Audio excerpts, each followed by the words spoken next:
Hello and welcome to my Patreon October 2020 Spooktacular HallowSTREAM Part 2 7A-Z. And I realized I was gonna start this like 40 minutes ago, and then I realized I'm about to start a Halloween stream and I'm not wearing a costume. That seems like a waste. So I've thrown something together. It's something especially original because you've seen this before, and I don't have makeup on, so this is going to be a get ready with me Halloween stream. And I feel like I've made it kind of spooky with the lights. I'm doing my best, and I let's see. You guys have seen this, like this corset top. You've seen this before. It's been in videos. I also have this. I was looking for the it's like that fascinator that I wore in the video, The Darkness. I couldn't find it because stuff is still in boxes, but I did find this, which was from when I was the Sea, as you probably recognize. And I don't know if this, because I'm kind of doing a vampire thing here. Does this thing is not very vampire, but it is spooky, so we might incorporate this later. I am gonna dive right into questions and dive right into makeup. Oh God, where did we stop last time? It's the first task is to figure that out. 147 questions. Oh my goodness.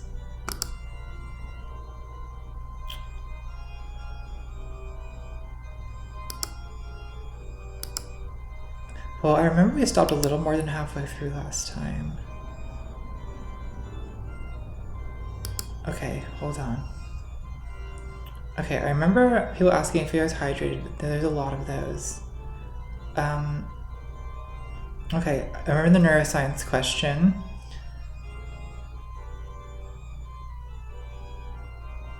I was kind of drunk on that last stream. See, no alcohol this stream. We have this time we are strictly on coffee because things got a little messy last time. I don't know. Do you guys like messy? I feel like some people like messy, but then I did that Pokemon stream which was really messy. I don't know if we need to be getting that messy. I left it up just to shame myself. To shame myself into not doing it again.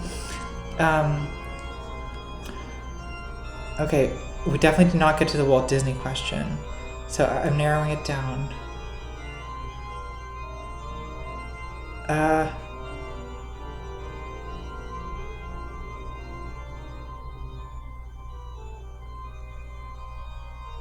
Okay, did we do hi Natalie hashtag girl boss win? That sounds familiar.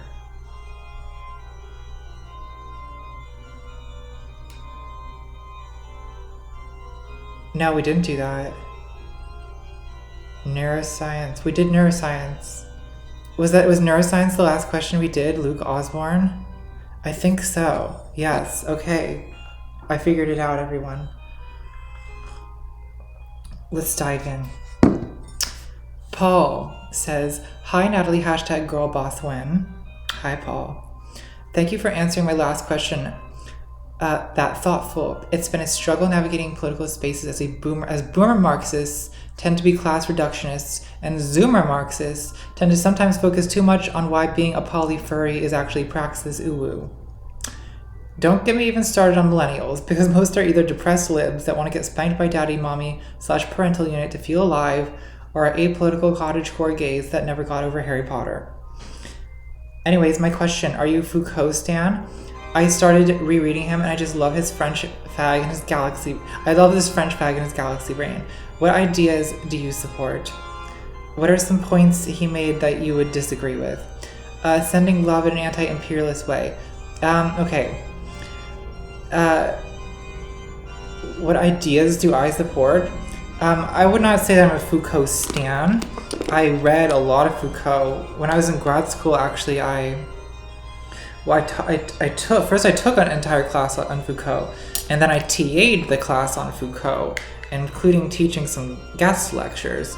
So I do know Foucault pretty well. At least I did at a time. I've kind of forgotten the details of a lot of his works, but the one I remember in particular is Discipline and Punish, which I think that holds up. Sorry, excuse, I haven't done makeup on stream in a while, so you have to excuse the insane things I do. I think that, you know, Foucault is kind of, in some ways, he's sort of more of a applied philosopher, and that he's a philosopher of history, so he's applying kind of like Nietzsche sort of power analysis to, you know, European history. And the big theme in a lot of his work is that, you know, this kind of like liberal humanitarian story that we tell ourselves about progress is sort of a self-congratulatory way of framing what is actually simply like the evolution of different sort of styles of exercise of power. God, it's been a long time since I thought about this. I remember like in our grad school seminar spending so much time like trying to figure out what power means because it's not you know, when you say power, and especially when you read like the first part of Discipline and Punish, for example, it's easy to get the idea that it's like, you know, it's like the Illuminati like controlling us with more sophisticated methodology, right? Because it sometimes sounds like that's what it is, but that's not really what he's saying. You know, he's saying that like that's one type of power, is like the power of a sovereign over people. He associates that with like, you know, the execution of Damiens, these like spectacles of torture in the 17th century. That's very Halloween. And then he describes like discipline or biopower, and then it starts to get more about like the way that human populations are sort of controlled and produced.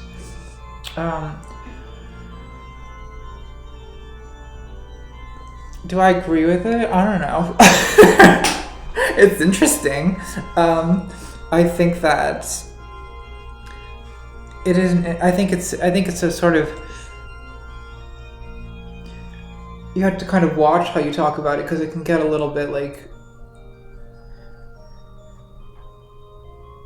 deep state Illuminati if you start taking it in the wrong direction. But I do think it's worth keeping in mind that you know, power can look like different things. There's different ways of controlling people, and that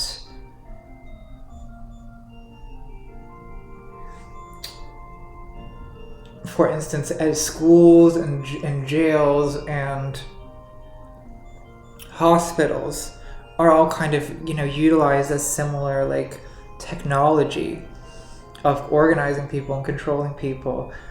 I don't know. Like I guess I'm thinking about Foucault's very early book, like what is it? Like the one about madness, which is all like that one has more of a like liberation story where he's concerned about like the tyranny of reason over madness or whatever. Not the tyranny, but like the suppression of madness by reason in Western civilization. That's kind of fun. I guess I like that, because I do think that like, but that's also like not, I don't know, it's not all that original to Foucault. Like people have been having that kind of conversation since like Plato, you know? Like, I mean, I guess that again, the sort of precursor is Nietzsche, who thought that well, that Western civilization had suppressed the like Dionysian or whatever. I'm not really saying much here. I'm just kind of rambling. But your question was vague, so I give you a vague answer. This is a good coffee.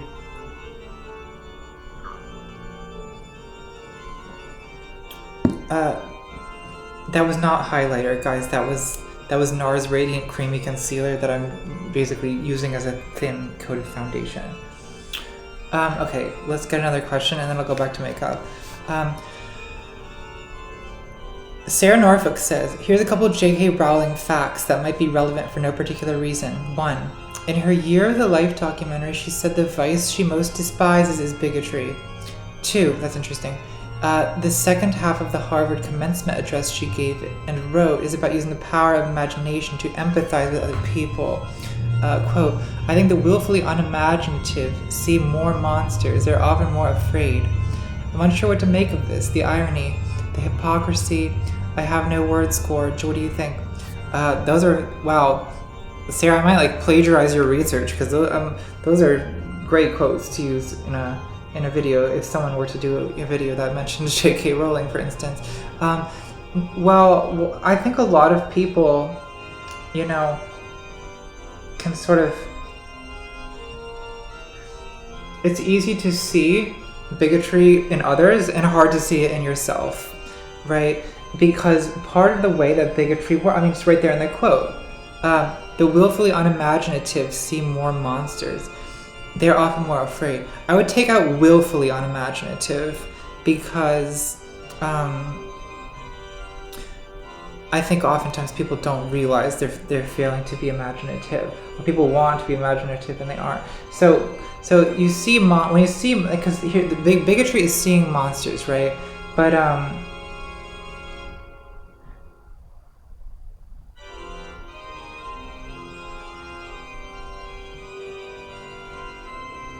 I think that oftentimes, you know, before that reason, bigotry feels to bigots like a sort of defensive posture, right? Bigotry is always in defense. It's always it's never framed as hate, right? People don't think of themselves as hateful people who are trying out to get monsters. They think of themselves as having reasonable concerns and as needing to defend some important concept, right? A lot of times it's conceptual, right? Bigotry, they say it's not about music, it's about it's about the concepts, right? Is the music too loud, by the way? I know it's a little bit extra to be playing like Baroque organ music, but it's Halloween, so I figured, when else am I gonna do it? Why is J.K. Rowling particularly unimaginative on this issue? Well, I don't know. I can't say psychologically because I don't know that much about her. Although I should honestly learn more because I'd be curious to know. It seems like she has some kind of trauma. And that's often the case with, I think bigotry often can come from trauma. Like that's a kind of complicated thing that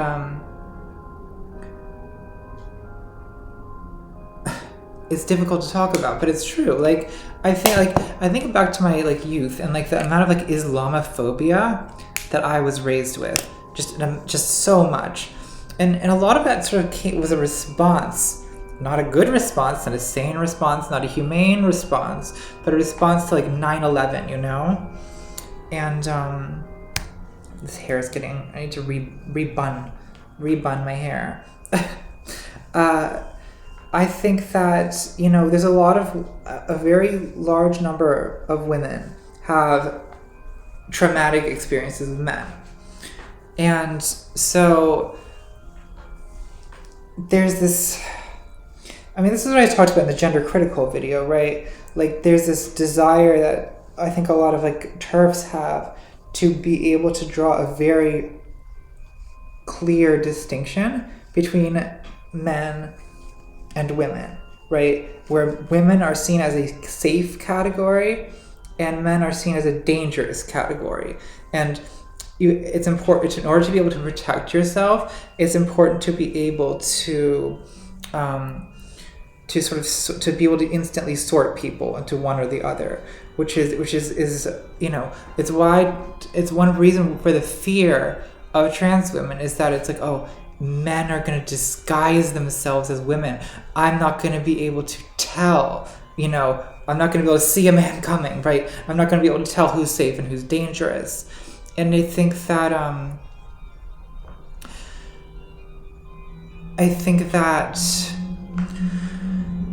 that also kind of is why they're obsessed with being able to clock trans people, right? I can always tell. That's a reassuring thing. They don't really believe that a lot of the time, I think, but they want to believe it because they're afraid that they won't be able to tell, right? That's what this comes from, the desire to always be able to tell someone's assigned sex. They want to be able to tell if someone's a safe or a dangerous. And like,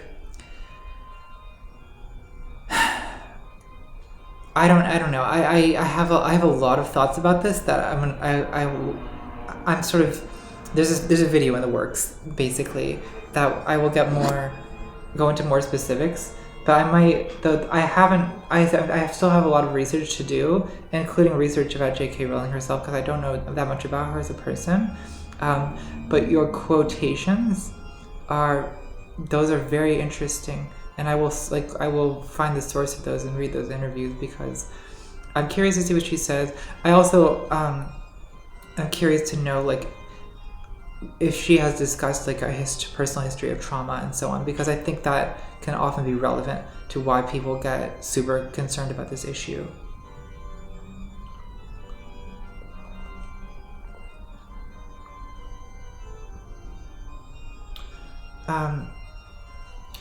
Okay. Connor, this is a long 3-paragraph question with a trigger warning for talk of child molesters. So, excuse me if I try to pick from this a question. I hope you're feeling great now. Manifesting all my chakras at 432 hertz to send you good vibes. Thank you, Connor. If this question is too problematic, I'm super this is the last paragraph. Or emotionally taxing, then what word have you heard that is aesthetically pleasing to you? I like that question, so I'm gonna skip the child molester question. What word is aesthetically pleasing to me? Loquacious.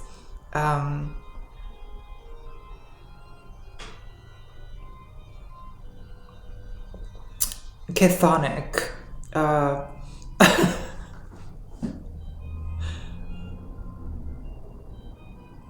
What are some other good ones? Apparently, J.R.R. Tolkien, I almost said J.K. Tolkien. J.K. Tolkien's favorite was Cellar Door. I don't know if that's true or if people just made it up, because a lot of his place names sound like Cellar Door.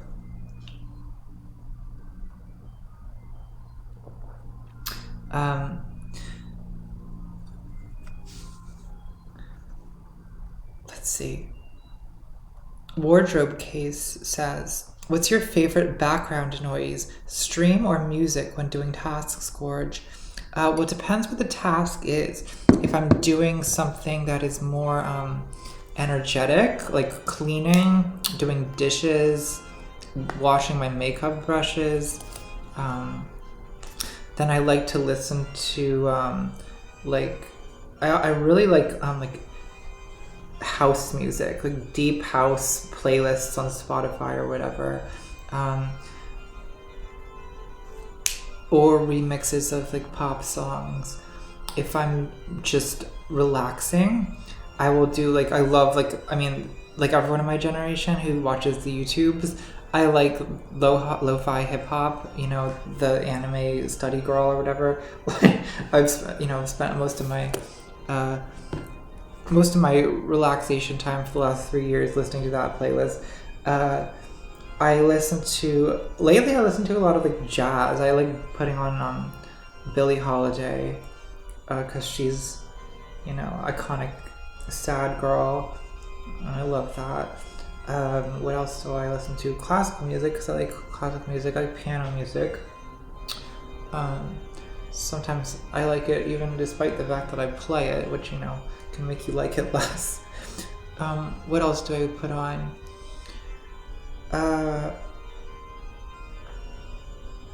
Well, I don't listen to that many podcasts, but I will often listen to a YouTube video as a podcast. Like, apologies to YouTubers, especially if you're like me and you put a lot of effort into visuals. But I don't know. Sometimes I'll watch a YouTube video and then I'll re-watch it. I'll listen to it after I've already watched it once. And I'll do that with like a lot of like vloggers who I like. For example, this bun is just not, it wants to migrate over to this side of my head. No. Ridiculous. I'm gonna try one more time to navigate the hair situation while reading this next question. Joshua Analyx says, you receive a letter from the Walt Disney Corporation. They want to make a Lenore LeVay animatronic to add to the Haunted Mansion ride. How do you respond? I think I'd say, that'll be $75,000, please. And then absolutely agree to it. Is that enough? Am I asking for enough? I don't know how much money you can ask Disney for, but I assume a lot. Yeah, I would absolutely do that. Are you kidding me?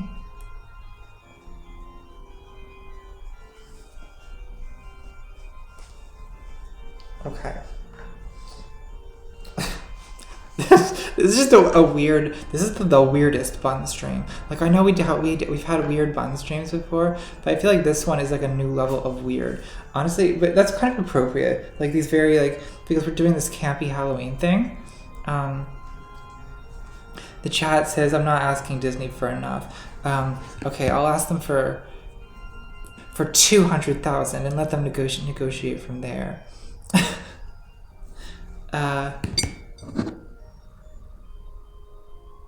Yeah, Disney, ask for 75K a month, please.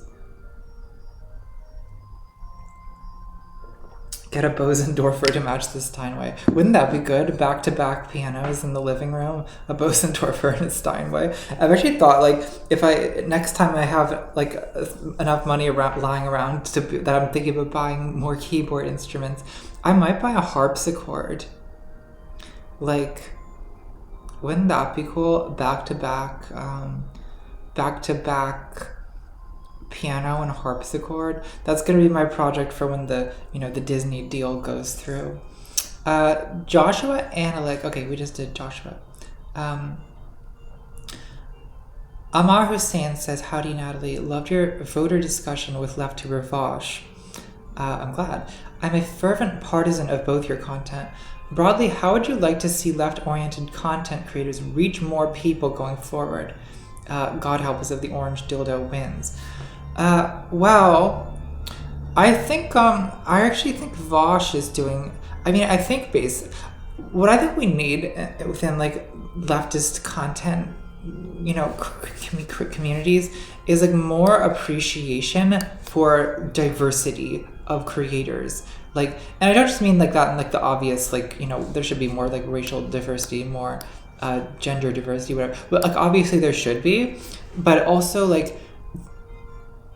if you're gonna have a lot of people be leftists, the reality is just that there's gonna be a lot of different personalities, and there's going to be, a lot of people with different interests. So someone who appeals to gamer bros, yeah, you need that's useful to have, and it's also useful to have someone who, I don't know, appeals to the more makeup side of YouTube, or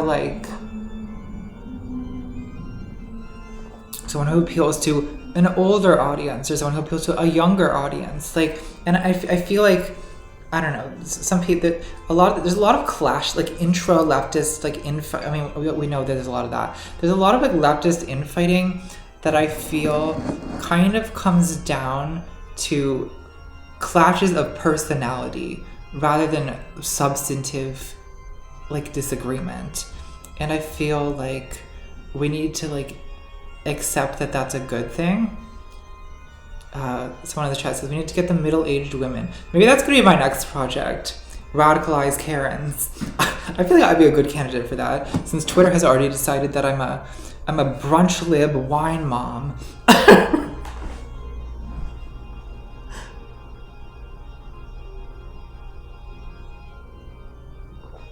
I don't understand why they think that about me. I do like brunch, and I do like wine, but I'm a trans woman. My body's existence is political. I'm not gonna check out of politics because Joe Biden wins. It's just weird to me. Okay, I'm actually gonna bring this foundation down onto my neck and décolletage, because it's I'm seeing a little color difference, and it's bothering me. Okay.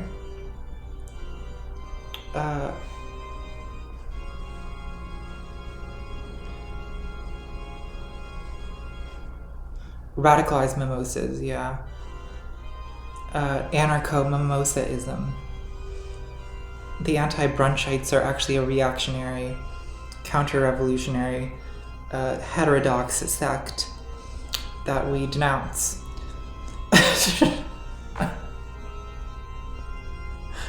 Let's see. Faggot Dyke says, I'm queer, and not really. It's also pretty kinky. For me, my sexual deviancy, so to speak, is deeply connected and important to my queerness and identity in general. Unfortunately, I see a lot of casual anti-kink rhetoric in leftist and queer spaces online. I know it's not the most important issue right now, but I want to say I appreciate the passing kink positivity you've always had in your videos. And I'm wondering your thoughts on the paradoxical, in my mind, kink and sex negativity in some queer leftist or leftist spaces. Also, my kink positive leftist content creator recommendations would be good.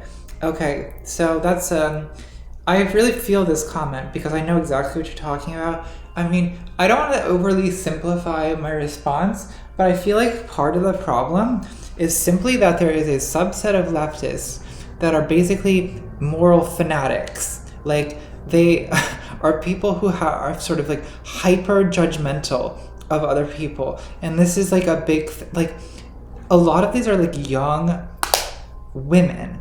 And there are like, I'm dog whistling for Tumblr. A lot of this is kind of like Tumblr based, right? Where fan fiction, these disputes about fanfic have gotten like so vicious, because like oh, if you write age difference, you're a pedophile, and like you know,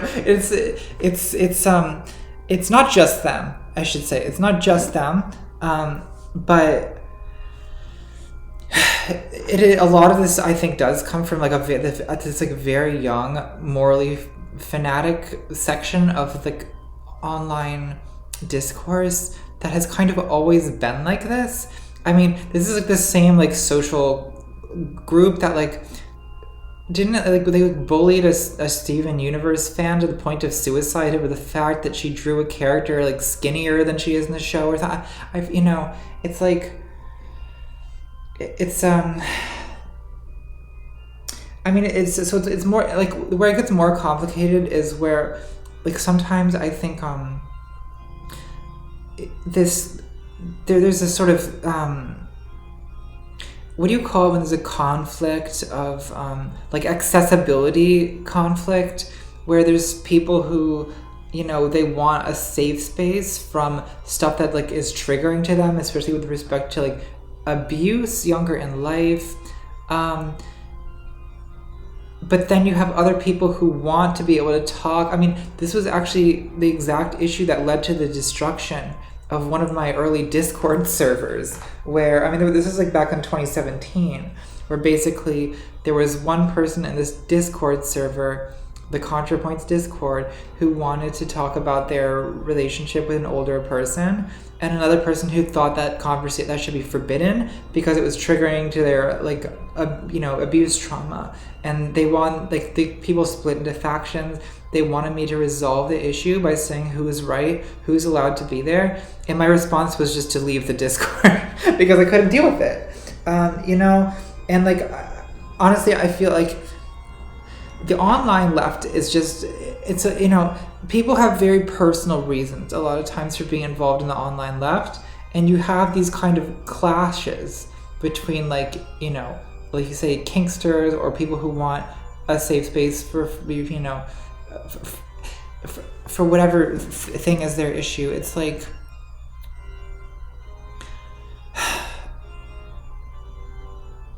there's not an easy answer, but again, this kind of, I think, goes back to what I was saying in my earlier question about how like we just need to make room for different personalities. Like, it's honestly like if there's gonna be a big leftist coalition, it just can't all be one, like it can't all be one community. Like, there has to be like different rooms in this house, you know what I'm saying? Because there's some space, like not all spaces can have the same rules, right? Like, it's important to have spaces, I think, that are like very kink positive, where you can talk about the fact that you're fantasizing about dating someone who's 20 years older than you. And it's also important to have spaces where, like, you know, people who have particular kinds of trauma related to sexual abuse are able to avoid that kind of conversation if they want to avoid it. But we also have to understand that, like, you know, you can't apply everyone's rules to all spaces. Otherwise, you just can't do that, you know? Because different people have different needs.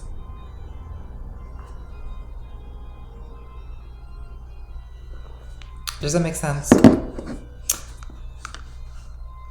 Oh God, am I becoming a person who says, "Does that make sense?" after I said something? It's very fish. Gotta stop saying fish. That's misogynistic. I gotta stop lecturing myself. That's an annoying leftist habit.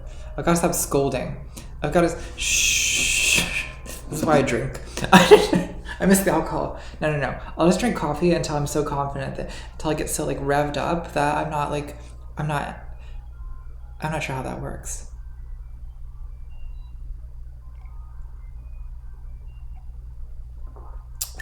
Let's see. I need to do eyeshadow. That's what we're okay. Let me read a comment first. Sinan Usta, I'm probably mispronouncing your name, and I apologize. Sinan or Sinan says, Natalia, how are you? I'm good. How are you? I actually want to first start with Count Draculating you for the controversy you are making. It's very clever. I want to ask if that's not going to be too much of a direct anti-individualistic boundary smash. When do you think we're going to start talking about eating the meat? I'm not asking because I'm a V for vegan, but I think that it's a really important question today. Are you planning on making a video about that? Or I guess first we have to become vegans. Well, I think I said in a past live stream that the reason I don't do it is because I'm not vegan, and it's just hypocrisy to talk about it. I mean, here's the thing about, like, if you want my take on like veganism, like, I do think that factory farming is a horrible, unethical industry. I mean, everyone thinks that. Anyone who's honestly looked at it thinks that it is terrible, because it is.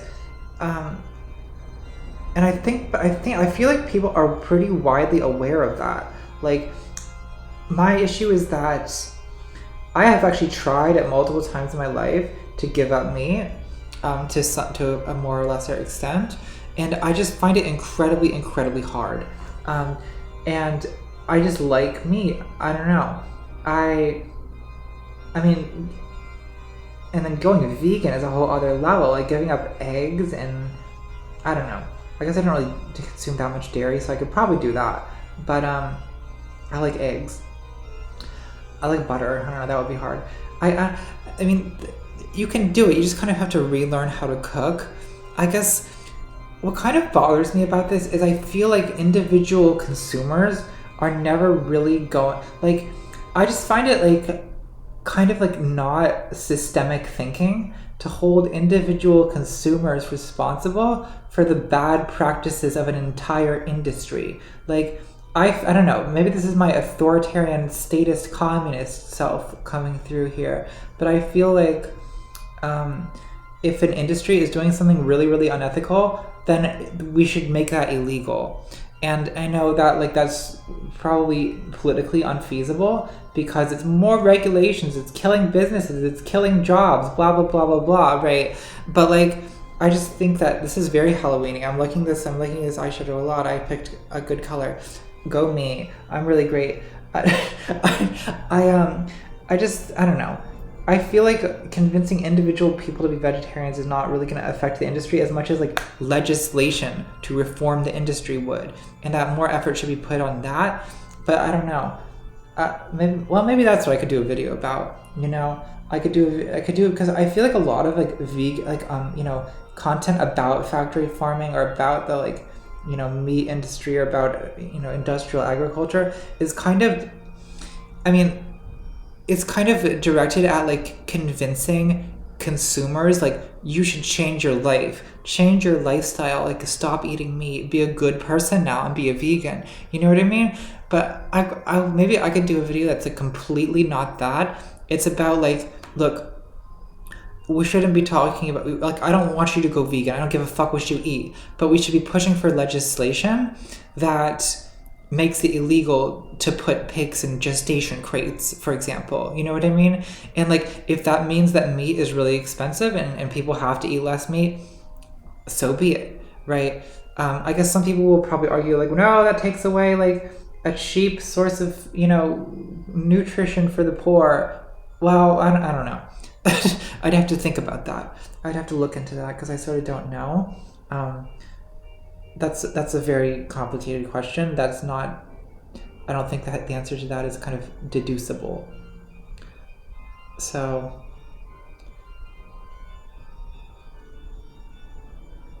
I don't know.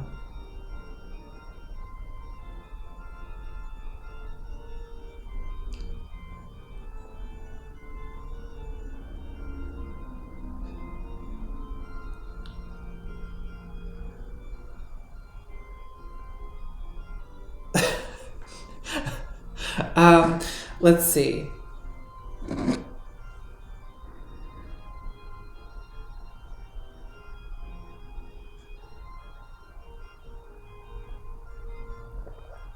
You know,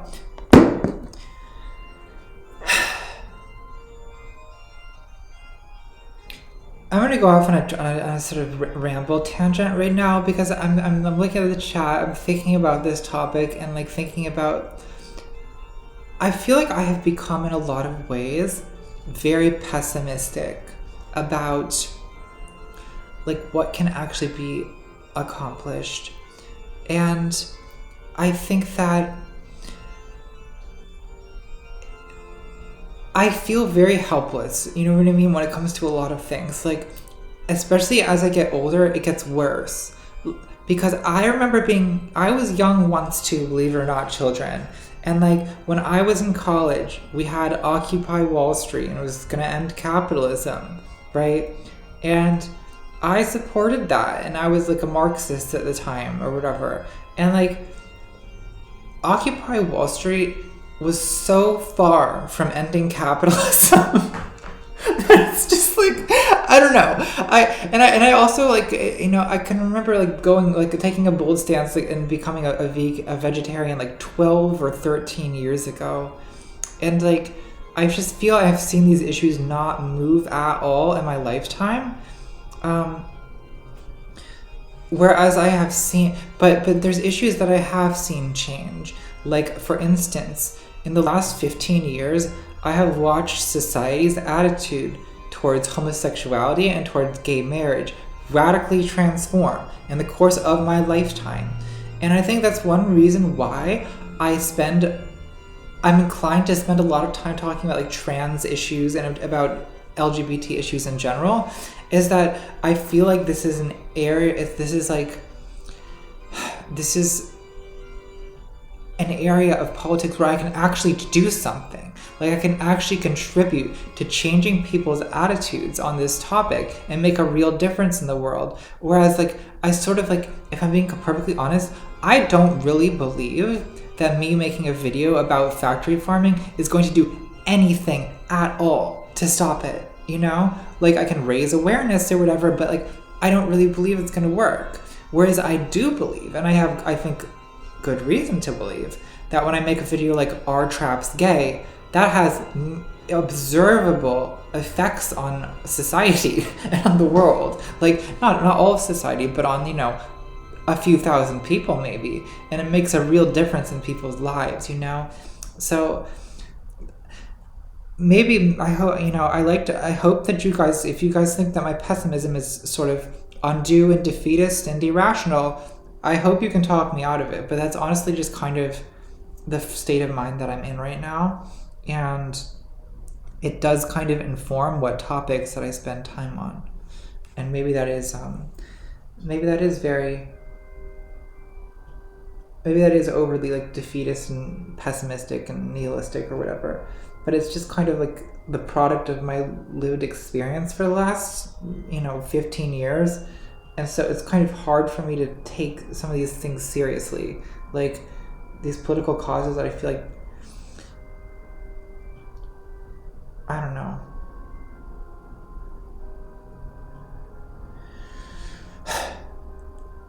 Do you know what I'm saying? Like, I just feel like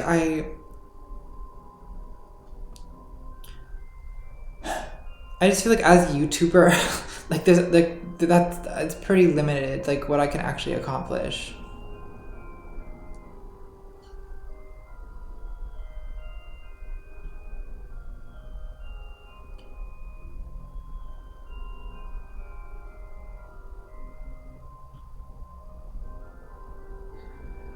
I think I would be vegan. I think if it were easier for me to be vegan, I would be vegan.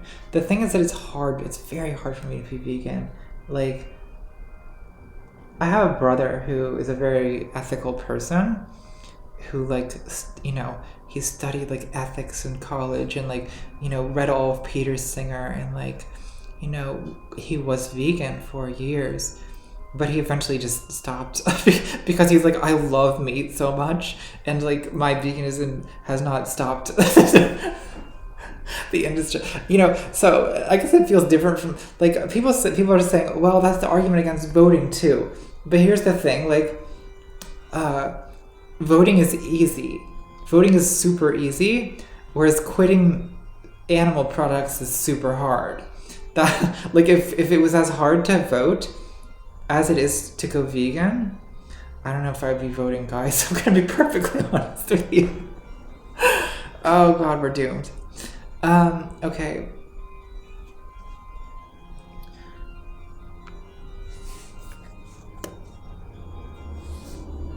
I really need to clean my makeup brushes because I'm just using the same brush for everything I'm putting on. It's not good. Okay. Zoe Roth says, hi Nat, I can't think of a serious question for this month, so how about I just remind you that I really appreciate your videos and I totally dig your style. Thank you, Zoe. From one fedora tipping lesbian to another, thank you. You are very welcome, Zoe. Love you too. The big they them of the Mid-South says, hey Nat, how are you? I'm good, how are you? In your opinion, is one obligated to share any kind of personal information in one's social media bio? Must I divulge my age, gender, and location? Since I'm non-binary, must I inform the casual observer whether or not I'm transmisogyny exempt? Do any of us owe each other this information?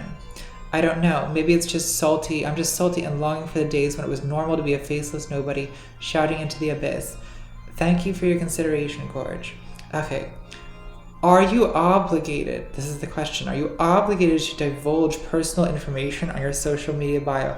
Fuck no. You're not obligated to divulge anything. I don't think. I mean, I know that in some in some, if you're arguing on Twitter, then that can come up where people want to know, who am I arguing with? What is your life experience? And, if you're going to weigh in on trans issues, what is your trans experience? People will want to know that kind of thing. But, who cares? It's social media is it's a circus. It's a coliseum, you don't have to do anything. And I think we all kind of take it a little too seriously. And I am guilty of I get so caught up in what people are saying about me online, and people are so judgmental, and they make so many demands, and you feel like you have all, but it's just not that serious. And these people don't care about you, These are just random anons on the internet, and Twitter is not as different from 4chan as Twitter likes to think it is. And so my thinking on this is divulge not one more piece of information than you're comfortable with, and only because it's something that you want to do. I think if you join a more formal community where there's expectations of community members, and reasons why people are there, then okay, then maybe that makes sense. But on Twitter, you don't have to do anything. You literally don't have to do anything. Okay. Let's see. Percy Costello says, "Hi Natalie, this is my first opportunity to ask you something for your AMA, and of course, I come up blank. But I'd like to at least let you know that you're the person I created a Patreon account so I could support your efforts. I've been watching your videos for about a year and a half now, and I find your content deeply moving and important. I just want to say hi and I hope you're doing well, and spend the next month coming up with a pointed question for you. I appreciate all that you do. Thank you so much, Percy. That's very nice. Yeah, I suggest writing a question in a notes app or something so that to think of it on the spot. That seems to be a problem a lot of people have, is that when the time to ask a question comes, they haven't thought of one. Tara Sadowski says, "Hi Natalie, wishing you all the best right now. While unemployed this summer, I found your most beautiful channel. Your videos put a voice to a lot of personal views and experiences, and it helped me a lot during a tough stretch. Fortunately, I'm employed again and don't have as much free time to continue my political radicalization on RedTube.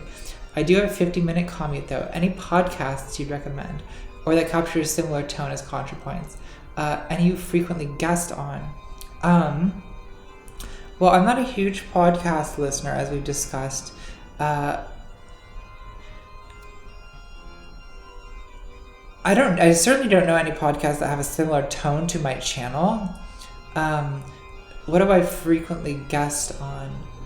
Oh, well, I used to go on The Majority Report. Although I was always going on with Michael Brooks, which is sad now, but it's that's still a show that exists and you can listen to it. I don't know. I'm kind of like turned off by a lot of lefty podcasts at the moment because a lot of them have kind of really dug into this like don't vote thing, which I find very frustrating, as we've discussed. Because I don't know, to me voting is like, it's just the easiest way to actually change something. And if you can't even do that, it's like, what are you doing? Just complaining? Like, I don't know.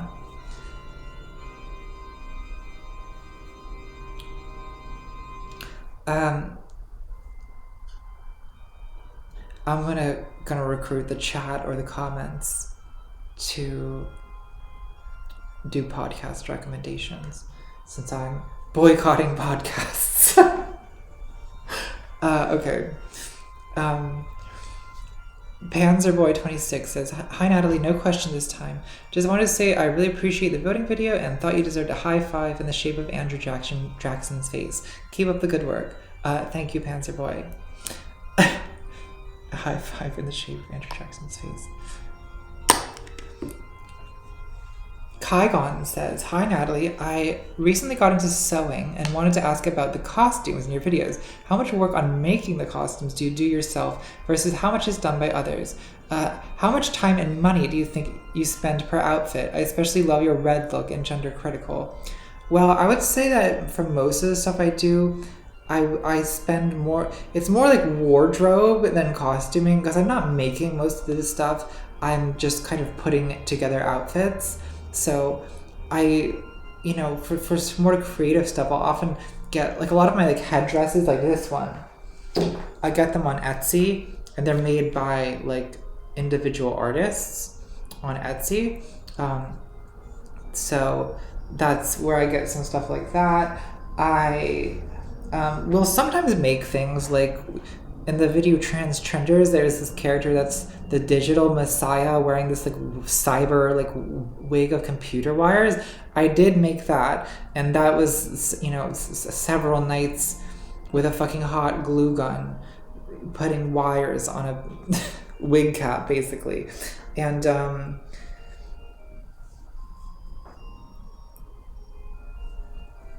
so I will occasionally get crafty and do something like that, but most often that, I try to spend more of my time elsewhere. And how much time and money, how much time do I spend per outfit? It really, really depends. The gender critical one that you like, that was actually done pretty quickly because I just wore a dress that I already had, and I just got, I bought a red fascinator because I wanted to wear a fascinator. And as far as time, I'll often spend 2 or 3 hours getting ready to film. So between hair, makeup, clothes, like it takes time. So there's that, plus the prep and the shopping. I still need to upload. Okay, this is what we're gonna do this the next couple of days. I need to upload the behind the scenes for Justice, where we can show a lot of. I discuss money and that one if you're interested in how much things cost. But I spent a lot of time trying to find the ideal cowgirl outfit, and ended up getting a lot of things that I couldn't use.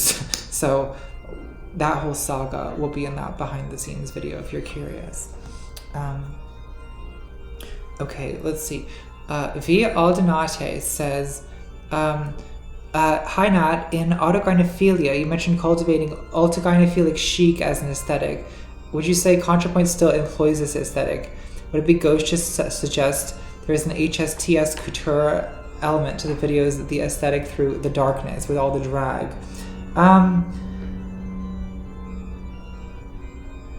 I don't really think like that anymore. I feel like Blanchardism is a very, it's a very like first year on HRT thing to be worried about. And at this point, like, I think that I do often kind of like play off of like, I don't do this as much as I used to, but in the past I did often play off of like stereotypes of trans women. So often like negative ones. Honestly, I don't really feel great about a lot of that past stuff. Like, I feel that it's kind of like just outward expression of internalized transphobia, basically, which includes, all the like degenerate, like pervert cross-dresser stuff. It includes all the like drag queen, like really clownish stuff.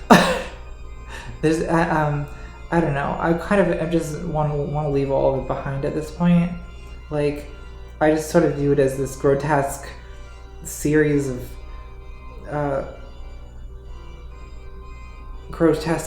self-parody that I, for some reason, felt the need to go through, to put myself through.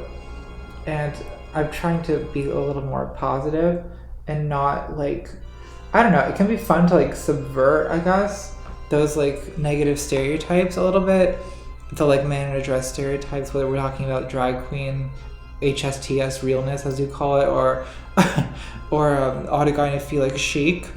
I am gonna do a Buffalo Bill moment in an upcoming video, so I guess that's contributing to that. But I think that I don't know. I try to be conscious of like how I'm doing it and why now. Whereas in the past, I think I would just kind of like openly like sink into this like, it kind of reminds me of like, there was this kid, God, this poor kid. I feel so bad for him now. There was like this Muslim kid in my 7th grade class, the year 9/11 happened. And in the year after 9/11, I'm talking about 9/11 a lot. In the year after 9/11, he had a lot of hilarious jokes about being a terrorist. And, at the time I just thought it was funny. And in retrospect, I see the pain behind those jokes. And I'm like, that poor fucking kid. Like, what a nightmare. Being a fucking Muslim 13-year-old in America in 2001. So, I don't know, like, I still do, obviously, like, I'm not above, I wouldn't say I'm entirely above doing more of a drag queen kind of look, but I'm kind of like, I feel more, I don't know why I didn't feel uneasy about it then. I feel more uneasy about it now. Or maybe it's just like something I don't feel that I need anymore. You know what I mean? Like, I'm sorry, I need to get a Q-tip because I just there's a dab of mascara under my eye that's going to be easy to remove now and very hard to remove in 5 minutes.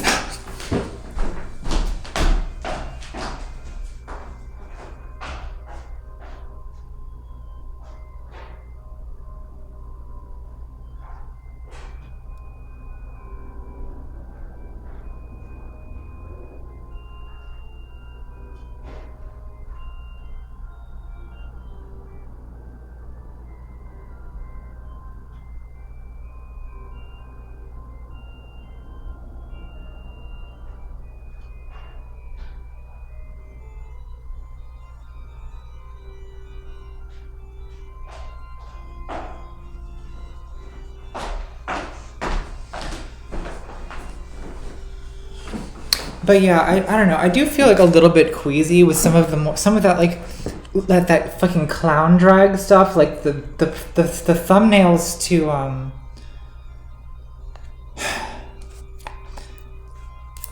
the thumbnails to the aesthetic and or like pronouns, for example, do make me kind of queasy.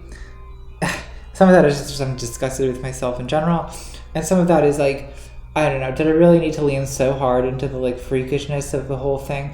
I guess I did. I mean, I guess I did need to lean into the freakishness of the whole thing, and like that was sort of my way of dealing with this, being a trans entertainer, especially early in my transition when like I didn't really pass entirely, and like, or at least I didn't think I did, and so I knew that I was going to be seen as like a freaky man in a dress, and so I guess I kind of like riffed on it, you know,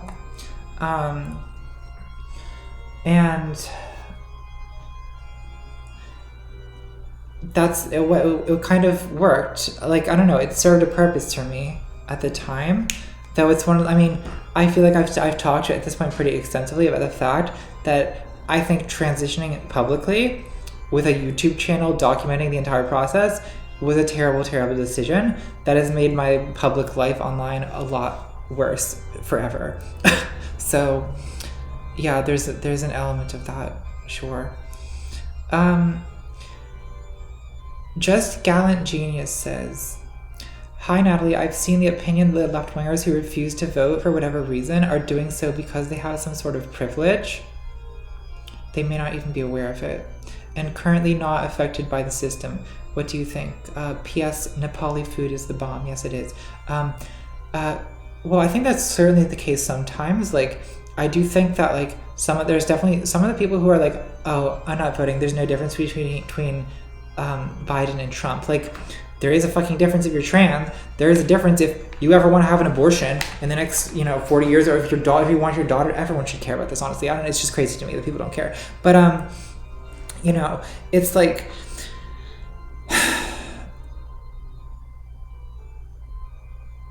there's also people who, I don't know. I see people say this both ways, because this is how people argue on the left, right? People say, oh, you're just not voting because you're privileged, or oh, you're just voting for Biden because you're privileged, or like people throw it around both ways. But I do think that like with the podcasts, shall we say, this is a lot of shade out of leftist podcasts, but like the podcast left that's just basically sitting around drinking beer and complaining about things and owning the libs, like I do think a lot of them genuinely aren't really that badly affected by Trump in the way that a lot of other people are. So I find that especially reprehensible to like talk as if it doesn't make a difference, when to a lot of people it just very palpably does.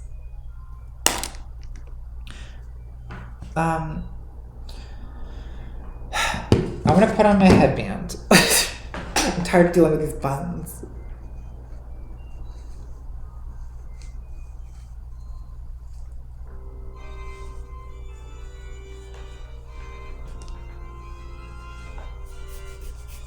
Do I need a brush? Yeah, I kind of do. Oh my god, this is very dramatic.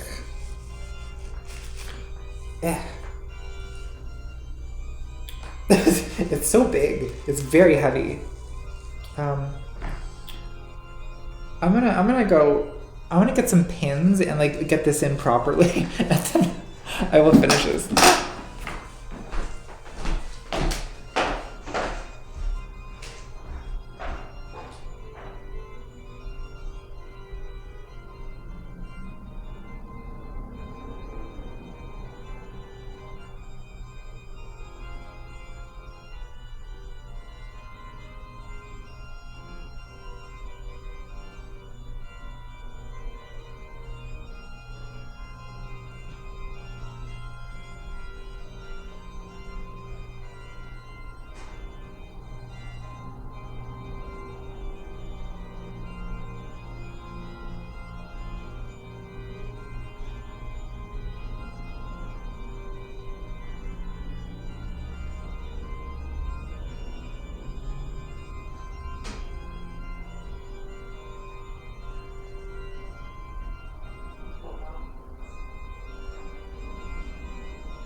Sorry, that took longer than it should have. I couldn't find my bobby pins because they're in a box somewhere and I haven't taken them out because I don't really use bobby pins in my day-to-day life.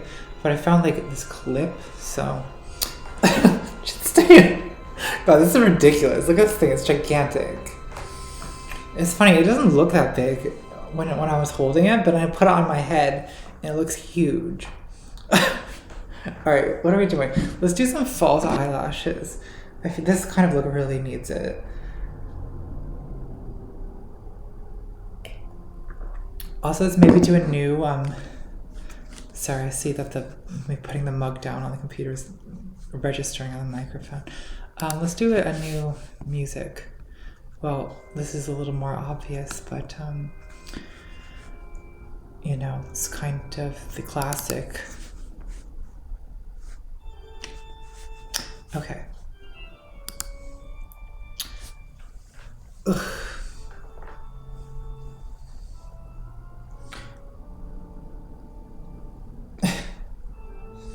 Here for the fish. Yeah, you came to the right stream.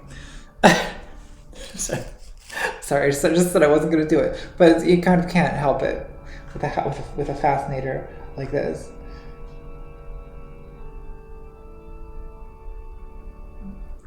Okay, where were we?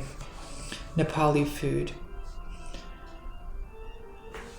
Mariah Sherman says, Natalie, if you could be good at one type / genre of dance overnight with no practice, which would you pick?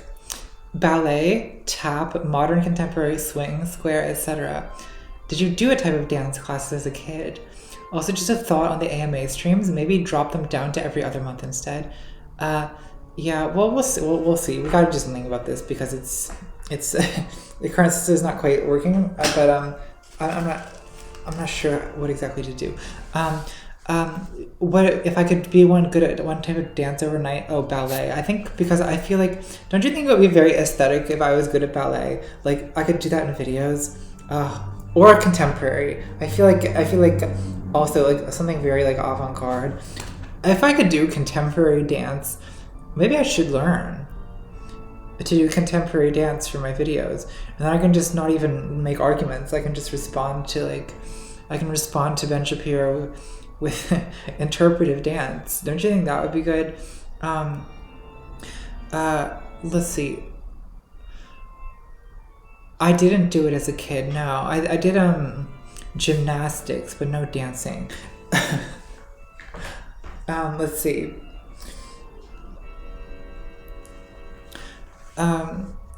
Nicola Romero says, hi Nat, I've had a series of heartbreaks recently. How embarrassing.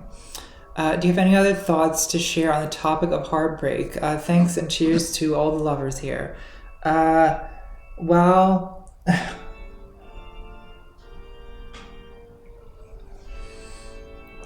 do I have thoughts on the topic of heartbreak? Yes. Yes, I do. I don't want to get into a whole thing, but I think that it's one thing that's fascinating about heartbreak is that like it hurts like more than it ought to, right? Or it can. I don't know. It depends on the type of heartbreak.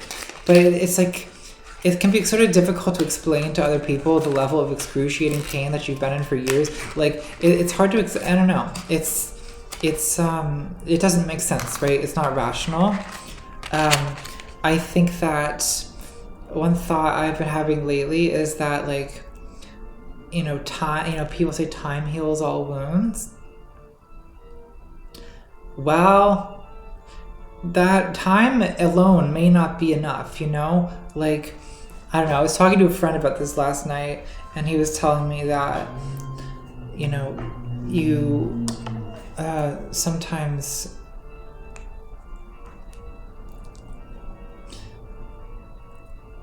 you need to be active in getting over it, which, like, it's not a good time. It's not a good time to be heartbroken because it's difficult to be active. It's difficult to do anything at the moment, right? It's difficult to leave the house. It's difficult to meet new people.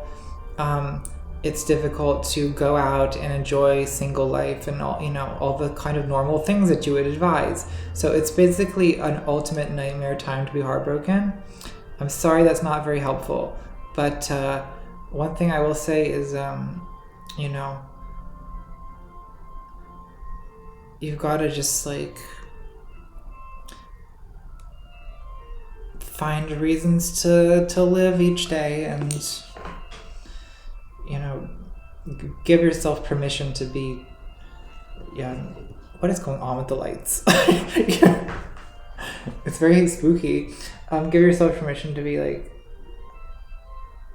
sad for a long time and like alone or whatever. I don't know.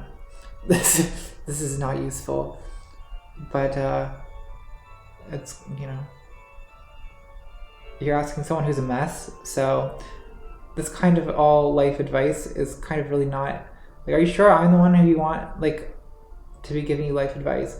That's what I always say to the life advice people. Like, I do not run an advice column for good reason.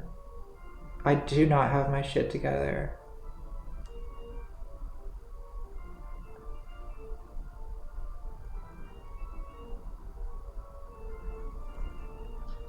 I really struggle with falsies. I love them, but I do struggle with them. Okay, let's let that dry a little bit and do the other one, and then we can tinker with this one.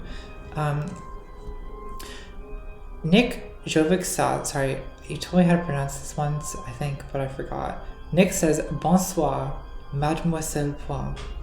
If you had to form a crack team of 5 supervillains to take on a hilarious, heartwarming road trip that culminates in you all getting pizza and then taking over the world, who would you choose?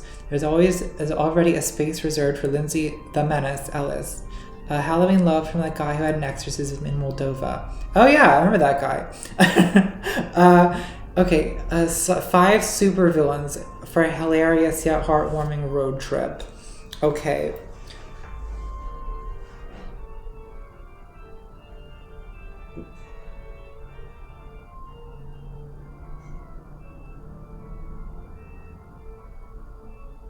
Something's moving in my apartment. It scared me.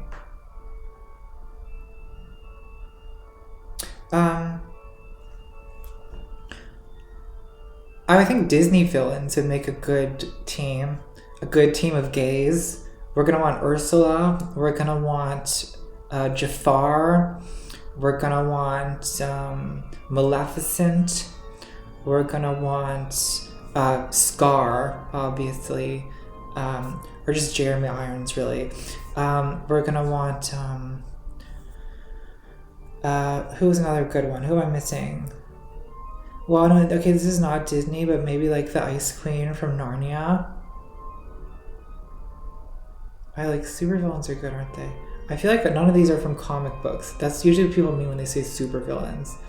I don't know comic books as well. Well, what are good comic book supervillains? The Joker, but like, I don't want to spend time with the Joker.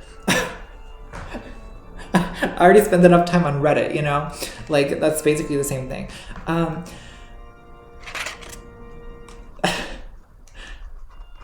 Aaron Ritter says, "Thank you for all the great work you do, Natalie." Thank you, Aaron. It's very kind of you. Raul, just me, says, "Hello, Nat. How is everything going with your new house? Sending love and happiness your way." It's going well. I have been slowly furnishing it. This is, some people have been noticing this table behind me. It's actually a desk. So this is going to be the new desk that replaces my old IKEA desk. And I just haven't gotten around to like moving it yet. So we're working on that. I still need to do painting and wallpapering. That's like a big job that is kind of, I've been procrastinating on it because it's going to be hard. I'm not going to paint it myself, obviously. I'm going to hire a painter because that's difficult, and it's just better to hire a painter unless you know what you're doing. But even it's hard to hire a painter because you still have to choose colors, you have to choose wallpaper, you have to be ready to have your house covered in tarps all day, and it's just kind of an ordeal. And also it's like hard to get in touch with any contractors right now because COVID, and like people are everyone's busy because actually it turns out that everyone's buying houses right now. You might not think that, but apparently lots of people have the same idea I had, which is like, well, if I'm going to be stuck at home all the time, I may as well have a good house. So apparently, like, since I bought this house, actually, real estate prices have only gone up and up, which is not what I expected. But I'm lucky that I got a low interest rate while the back when it was still good.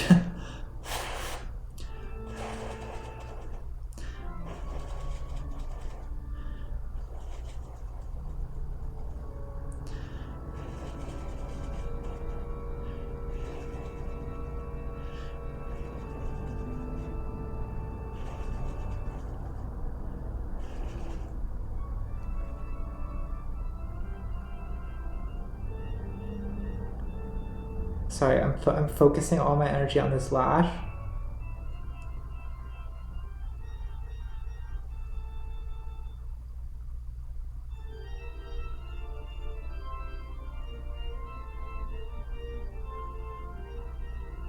That one kind of just went on. It was easy. The other one was hard. Okay, let's let that...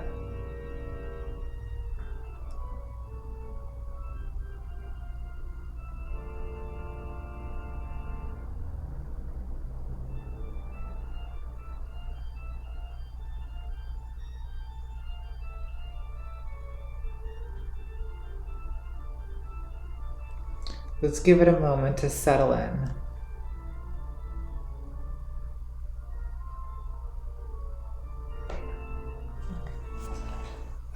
Yeah, this needs some work, doesn't it?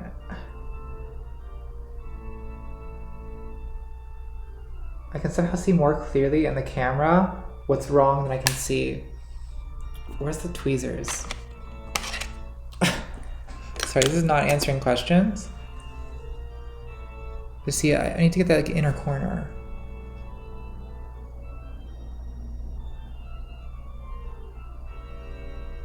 Did I get it? Kind of, yeah.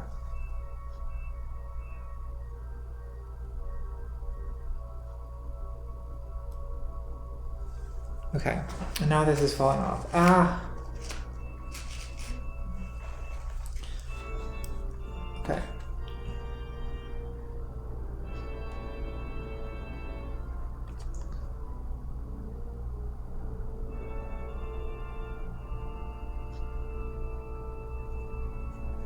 Okay, where were we?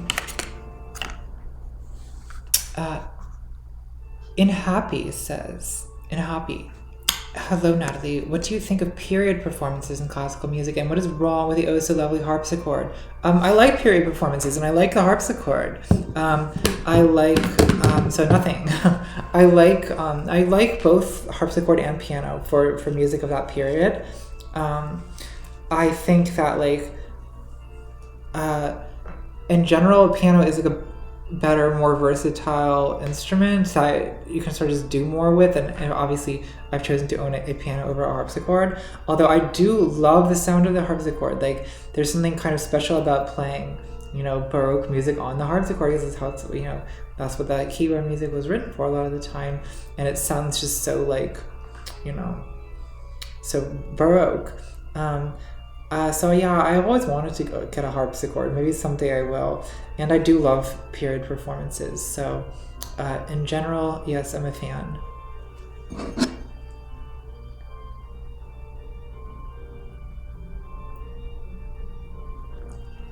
Lee Marsh says, I'm gonna have to do lipstick in a second. Lee Marsh says, are there any sensory experiences, visual, tactile, audible, etc. you enjoy that most people wouldn't? Ooh, that's an interesting question. There's some kind of like weird like ways that I like to there's not really a way to word this, it's not super awkward. There's like this there's like some, I feel like everyone has like certain like weird ways that they like to be touched. I don't mean like sexually, I just mean like touched, that other people don't necessarily. Like for some reason, like if someone like presses their hand like right like on my sternum, it is very relaxing to me. I don't know why, but feeling like pressure on my chest actually like relieves tension. I don't know why. What other sensations? Well, I like red light, obviously. So when like the Netflix logo comes on, if you're watching Netflix on TV and it's like the screen goes red for Netflix, I find that very satisfying somehow. The redness of it, it's just very red. I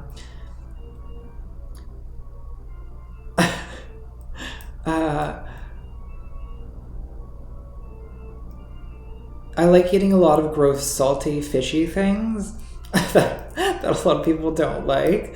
I mean, the caviar in last stream, obviously. I guess a lot of people do like caviar though, so that's maybe not the most original thing.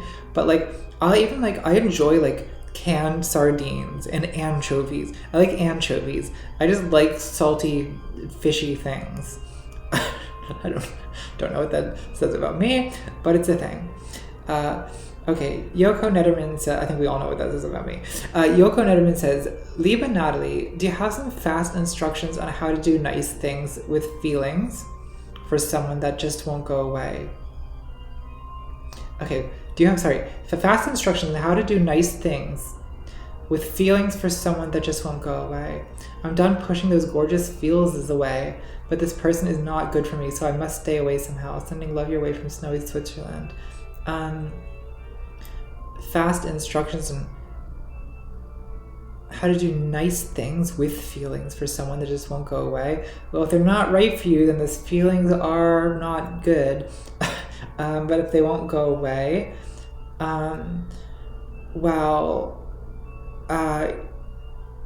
you could just spend 6 months in a K-hole and deal with your problems. No, don't do that. Why do people ask me for life advice?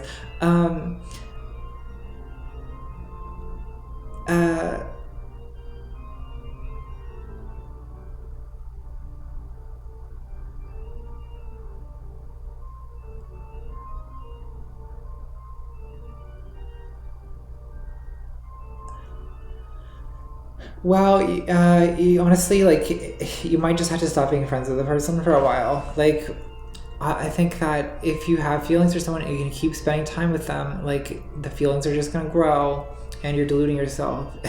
If you think that it's going to be fine, the feelings will just go away. Just keep getting closer to them. That's not going to work, George. Good luck dealing with that. Sounds like a real ordeal. B says, terrible advice. B says, hi Natalie, how do you reason with single issue voters? My sister voted for Trump because she only cares about abortion and genuinely believes millions of babies are dying because of abortion. Nothing else matters to her, not even genocide or fascism. What do? How would you argue that even if someone believes abortion is evil, that other things matter too? Some people you just can't really reason with them.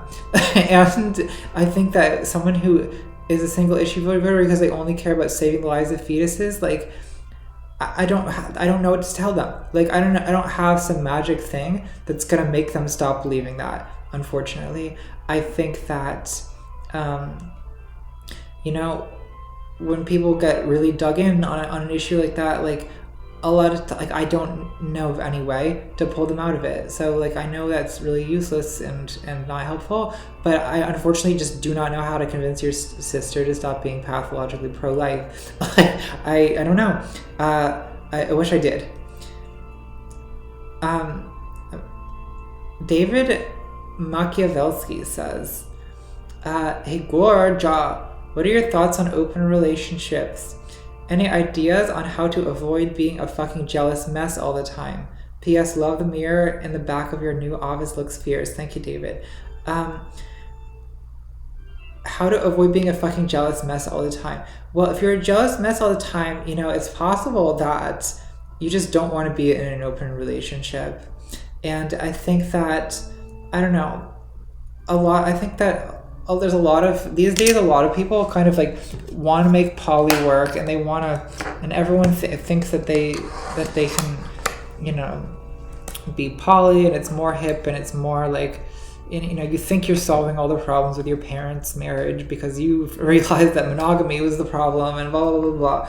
Well, the thing is, like, a lot of people, like, in my experience, like, monogamy creates a lot of problems, but so does being poly. And the fact of the matter is, like, I think a lot of people drastically overestimate their ability to do poly and have it just be fine. Like, I think open relationships work when things are pretty casual, but if you have serious feelings for someone, or if you've built your life together with someone, I feel like in most cases, like, you're gonna have serious feelings and you're gonna have jealousy because, like, of course you are. So, I don't know, go to couples therapy, or just don't be poly. I feel like I'm giving a lot of, like, non-advice tonight, but I don't know. I don't know how to make relationships work. I'm not good at them, and I'm very lonely, and I have really not succeeded in dating in my life. So I think you're asking the wrong person. I'm sorry to say. I wish that I had a happy relationship. That's all I want really at this point, but it doesn't seem like it's around the corner yet. So I don't know. Find someone find a happy person and ask them how they did it. Ah! Wait.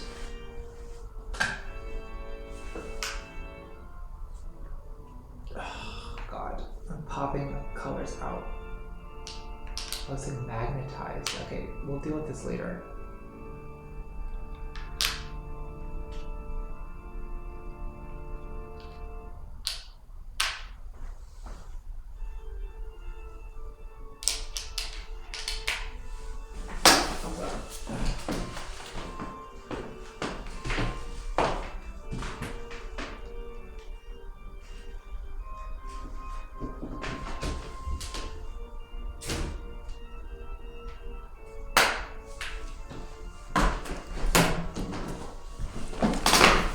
I'm gonna do lip liner real quick and then I'll dive back into questions. Okay. I can't talk while I'm doing lip liner is the issue.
Is the music loud for you guys? Because the way I have it, I can barely hear it, but it looks like it's louder for you guys.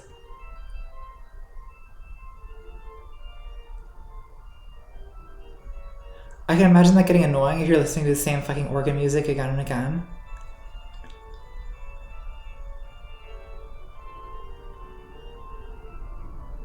This is a lot brighter the color than the lipstick, so I'm just gonna honestly just use this as lipstick.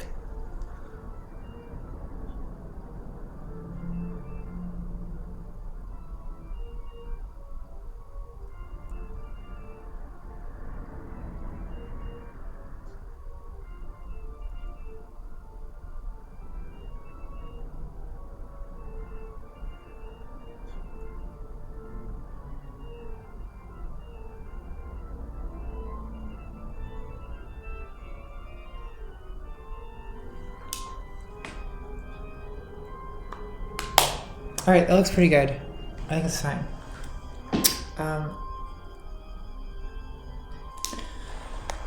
Too much I had bobby pins for this. Well, I just don't need to move that much now. Okay. Oh, we should do a final bit of mascara to kind of blend my lashes in with the falsies.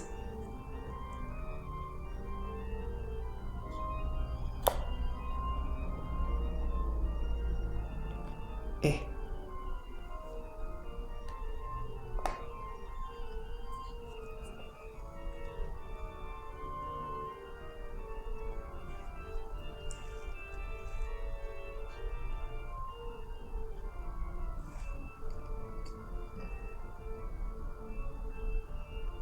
Okay. There we go. And now I'm ready. I don't know what I'm ready for. Ready for the stream that I've been doing for 2 hours. 1.5 hours. Okay, let's really take these questions more seriously. We've gotta move here and stop getting distracted by makeup. Dave L says, as the CEO of Bread, I'm just lecturing myself, sorry. As the CEO of BreadTube, is it okay if Richard Wolff is an official BreadTuber? His video with Mexi gave me some strong feels as an attempt to foster a younger generation of public intellectuals. I do not know who Richard Wolff is. So let me do a quick Google. American economist.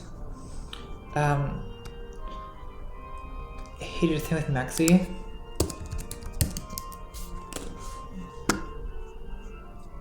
Yep. I don't see any reason why a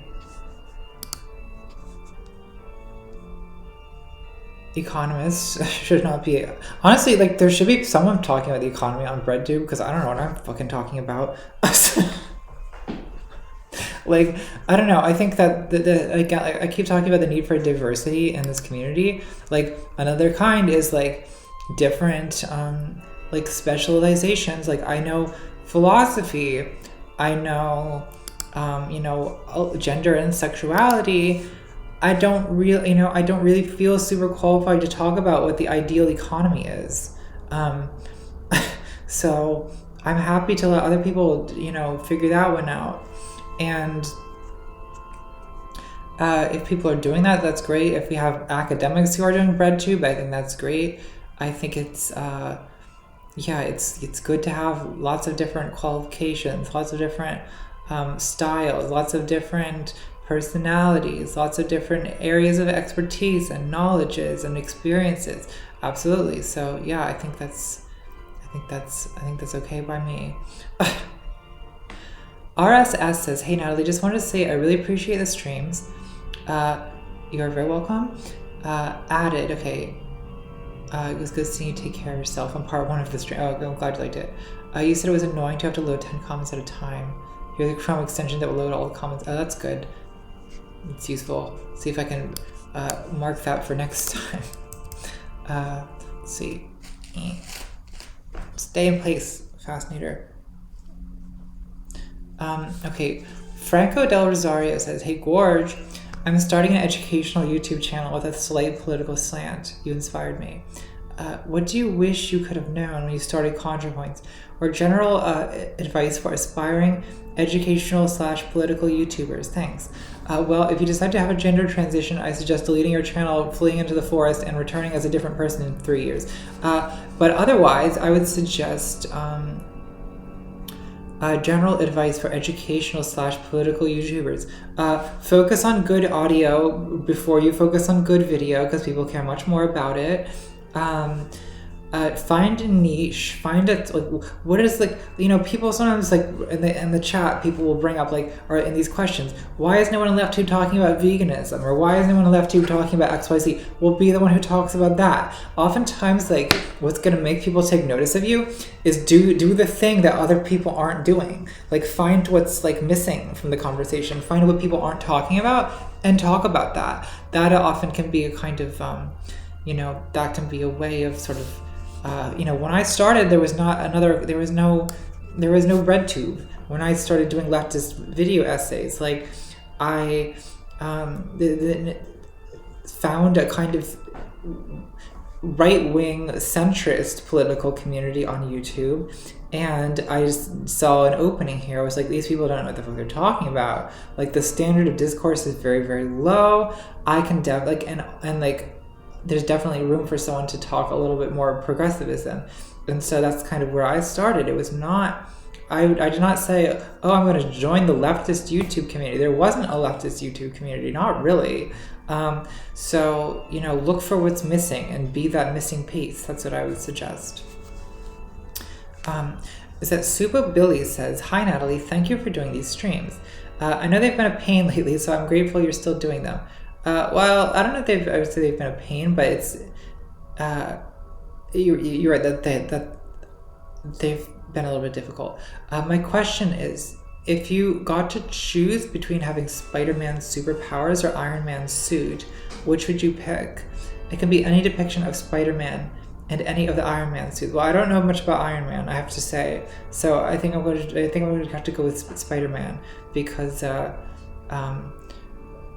would go with Spider-Man's powers. I don't really know what Iron Man does, but I feel like a big bulky metal suit is going to ruin my silhouette. And I'd much rather wear that spandex thing and crawl around and be sticky and fly through the air. I feel like that's much more my vibe. Tony says, will you start a mukbang channel? Wow, you're on it, sweetie. I don't know. I think, yeah, I could honestly see, well, I don't know. I feel like I'm too insecure to eat like an animal, and like what's really satisfying about mukbang videos is like watching people eat like animals. You know, maybe I could just like work on being like less anxious, like less like finicky and like, you know, worried about being ladylike, and just like fucking go to town on one of those Taco Bell sampler boxes or whatever they're called, just be a disgusting pig. I think that's like what people want, right? That's what you want to watch a mukbang for. You don't want to watch a graceful woman eat food. You want to watch, isn't this like a fetish, like, I don't know, a feminine woman like eating like a fucking savage? I feel like maybe I don't know, maybe that's my future. Maybe if Twitter's right about me, then as soon as Joe Biden wins the election, you know, I'm never going to talk about politics again, and from now on my channel is just going to be brunch channel. So brunch mukbang, is it mukbang, like, how do you pronounce this word? I guess mukbang is the most basic American way to say it. You know, I feel like you know, my brunch mukbang channel of apolitical complacency, that's where this is all headed, don't you? Don't you think? No, I kind of enjoyed eating on this live stream last time. I've got to admit, it was kind of fun. It's also nice, you know, I have to go take dinner breaks that way. So yeah, that was neat. And then people will probably cancel me for my poor dietary choices, but that's okay. It's allowed. Charlie says, hey Gorge, I'm a pretty seasoned white knight for trans people, but I'm never sure how to respond when someone compares the idea of being transgender to transracialism or being trans age. The comparison is often invoked disingenuously, but how do you explain the difference? I mean, the unfortunate reality is that there's not any real quick response to this that doesn't involve getting into a lengthy fucking debate about the nature of gender and race.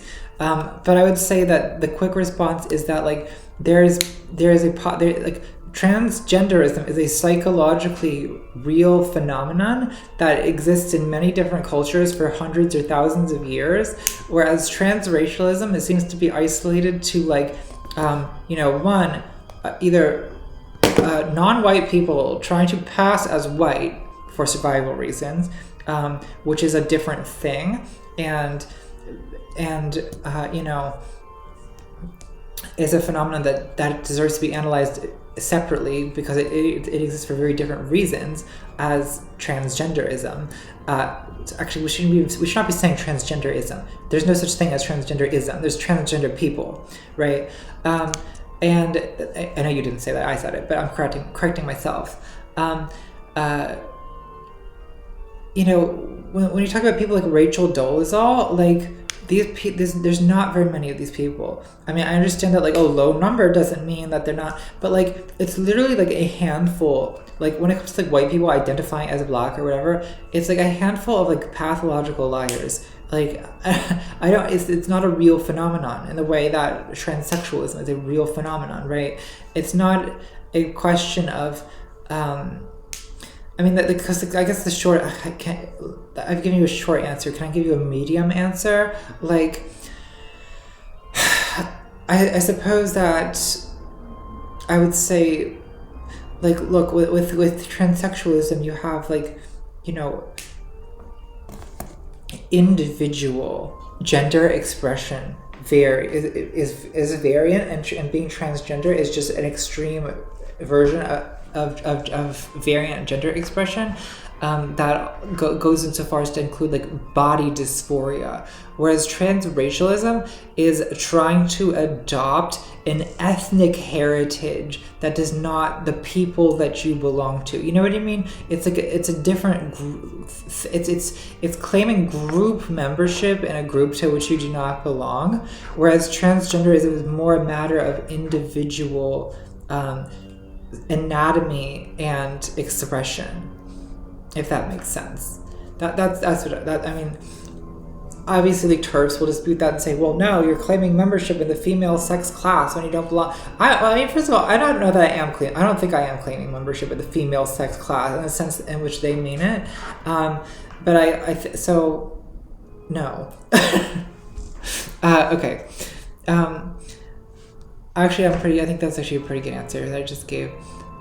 Considering that I didn't think about it at all before giving it. See, I know I constantly am dragging myself for having terrible answers to people's questions, but I can appreciate myself when I do things good, and I think that was a pretty good answer. Okay. Luz Rivera says, Dearest Natalie, I used to be a very joyful cat girl, now not so much. I spend my days rolled into a ball on the sofa, hoping a bolt of energy will strike me back to my fun cat girl self. Can you advise me on ways to rekindle that gleeful spark? From Europe, sending love, Luz. Well, you could get some catnip and roll around in it. You could get some exercise, fresh air, sunlight, go for a walk. Antidepressants, codeine cough syrup, crush up a couple Adderall and put them in your clam chowder. I don't know. Like, I just go fishing, eat a particularly tasty fish, and just maybe, I don't know, give yourself a nice licking over, and you'll feel refreshed. Okay, I'm doing great. I'm doing amazing. That was incredible. Joel Campos says, Hi, Gord. Hope your move went well and you're feeling delightful. How are you feeling about the results of the election possibly having an impact on the direction of your content going forward? Sending good vibes in the UK. Well, if Biden wins, then I think that my content basically continues the same direction it's been going. So it's actually the opposite of what people say about me, right? They say I'm gonna go apolitical if Biden wins. No, it's the opposite. I think my content will be similar to what I've been doing if Biden wins. If Trump wins, then it's probably gonna get darker. So that to me is, I think, what I sort of anticipate. I think if Trump wins, like, a sense of doom is going to creep over me. So that's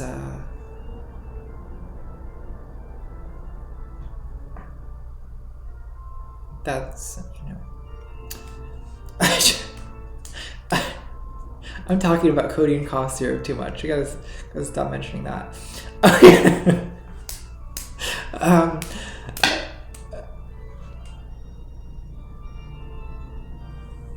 Sending good vibes to the UK. We're all gonna get through this, except the ones of us that don't. So fingers crossed. Nicole Johnson says, do you think greed, racism, and narcissism are human nature, or are they born through circumstance? Can we overcome them and become more empathetic species? Well, both. I think they are both. I think we naturally have the capacity and to some extent the tendency towards greed, racism, and narcissism, but we also have the capacity to grow beyond them, or to improve at least. So I think that it's a matter of what kind of society we live in, socialization, culture, education,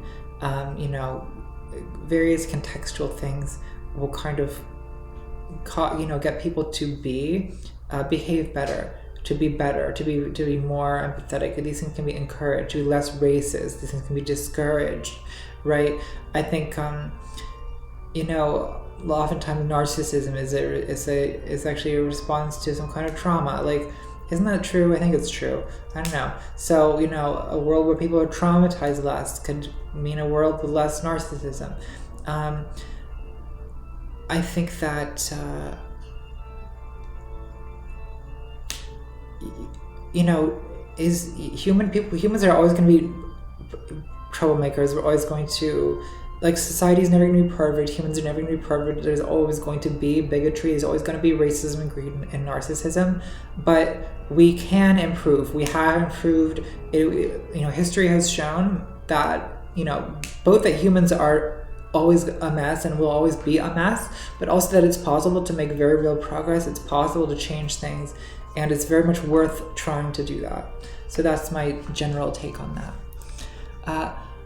Maurice Ravel, noted Bolero hater, says, one of the most intriguing formulations of what philosophy ought to be that I've seen is Stanley Cavell's, which is that philosophy shouldn't be about thinking about things that ordinary people don't think about. Instead, it should be to think deeply about things that ordinary people can't help but think about. For a while now, you said that you're kind of done with philosophizing about gender and now just want to live your life as a woman. Do you view this philosophizing period as your life and your life as a necessary part of your transition, or a mistake that your dumb philosophy brain made? Well, first of all, I would say I love that way of talking about what philosophy ought to be. That's kind of tracks my own thinking about what it's worth thinking about. And I think that, I think one thing I don't like about academic philosophy is its tendency to kind of abstract until the conversations that are being had, the topics that are being studied, are these kind of meta questions where it's we're talking about the nature of, when you're talking about the ontology of certain kinds of logical propositions. I don't know, it just seems very very sort of distant from actual problems. Obviously it can be connected back to actual problems, but there's very little incentive and very little interest in doing that within a lot of academic philosophy. So I do believe that, a more pragmatic approach to philosophy is good, right? You're trying to think, philosophy should be the attempt to think as clearly as possible about the pressing questions that humans face in a specific society at a specific time in history, right? So I think that, yes, I like that formulation. Do I view my philosophizing about gender as necessary? Well, I think it's sort of an inevitable product of the fact that this was something I was working through. And, now that I've kind of figured out my gender to a larger extent than I had before, I feel less compelled to do philosophizing about it because because it ceases to be a practical problem in my life the way it used to be, although it kind of still is, in a different way. Gender is a part of my experience, it's part of everyone's experience, so naturally I'm going to think about it. But I would say that this kind of agonizing about, am I a real woman? What is a real woman? What does it mean to be this is not interesting to me anymore, because it's not a problem. It's not a problem for me in the way that it was a problem for me 2 or 3 years ago. Alex Johnson says, a clip from your voting video was included in a recent New York Times opinion video. Oh, I haven't seen that. With the message that ridicule humiliates the ridiculed and makes them dig in their heels. As a known converter of sizable number of alt-right folks, to what extent do you think this is true? Well, I think it's true that ridiculing a person to their face absolutely makes them dig in their heels. That said, making a position look ridiculous or preposterous can be very, very persuasive to third-party viewers, and I think with the alt-right, mocking the alt-right is incredibly helpful, not because it makes the alt-right more likely to listen to you, but because it makes centrists less likely to listen to the alt-right. And I think that why have Tabby instead of a very intelligent non-voter in that video? Well, because I didn't want to, because the purpose of that video in my mind was very practical.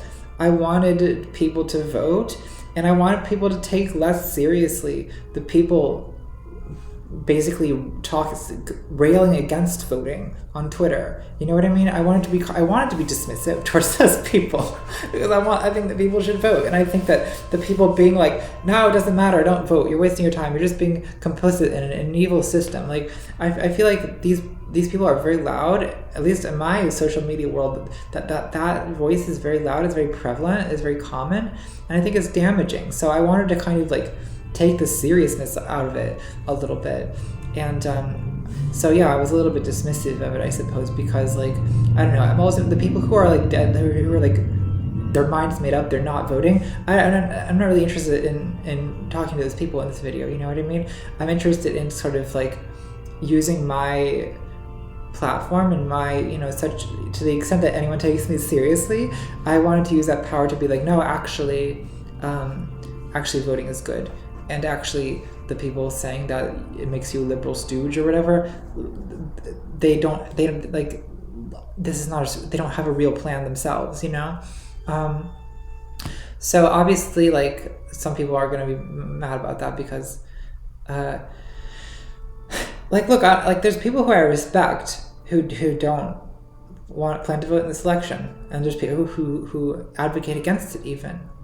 But I don't think about as strongly as I ever believe in any political thing, I believe that voting Biden in to get out Trump is extremely vital right now.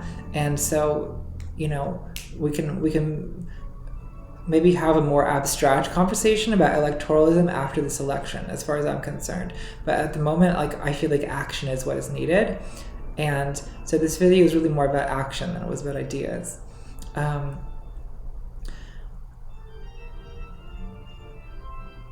I think that answers the question.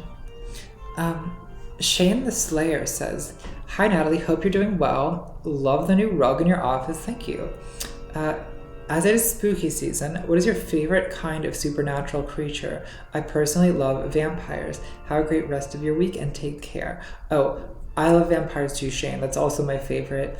I don't know. I feel like I feel like a vampire myself sometimes. Like this, I just kind of love the vid of this, like, you know, the decaying aristocracy, the undead aristocracy, the old houses, the pale skin and the dark, I don't know. It just kind of all fits in with my general aesthetic. Like, I'm a bit of a vampire myself, you know. It just kind of fits in with me. I said pale skin. I don't think you have to have pale skin to be a vampire, but it is I guess, you know, when you have skin as pale as mine, people will call you a vampire anyway, so sometimes it helps to just lean into it.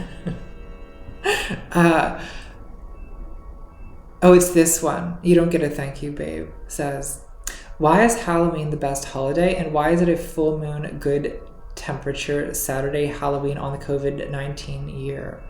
Is it a full moon? Wow, I'm gonna look at that later.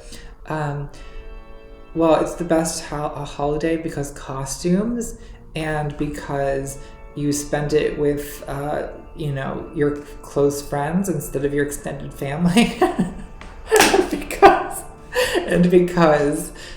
you know, it's this partying and revelry and masks, and these are things that humans have always enjoyed, like a good masquerade, and we kind of don't have a lot of occasions for that in our society, regrettably. So like, the Halloween is the one time a year we get to have masquerades. We should really have more of them, I think, since we all seem to enjoy them so much. We should have more holidays like Halloween. How do we do this? How do I speak with the National Committee on Holidays? Because you know, like, let's get rid of Valentine's Day. Let's turn that into more of a costume thing, less of a greeting card thing. You know, I think that would really improve Valentine's Day. I think it would improve the 4th of July. I think it would improve Flag Day, President's Day, Thanksgiving, Christmas, New Year's, Easter. if we could just turn all these into various costume balls, that would be preferable for me, and I think for a lot of other people. So I think, you know, most of the gay coalition will get behind me on this one, and that's, I think, my new party platform going forward. So let's put a pin in that, circle back, and move on. Okay, I'm in a weird mood. Trenton says, what champagne do you recommend for celebrating Trump losing or consoling the death of democracy? Well, so I'll give you a couple of different price points. If you want something that is in like the $11 range, this is not champagne, it's cava, Spanish sparkling wine, but this one called Freshenet, it's spelled some crazy way. I think I can't even spell it myself. It's F-R-I-X, yeah, F-R-E-I-X-E-N-E-T. It's pronounced Freshenet, I think. And it is, you've seen it in a lot of my videos by now, no doubt, no doubt. It's, I think, very, very good for an $11 sparkling wine. If you want something more expensive, I personally am a fan of Moet.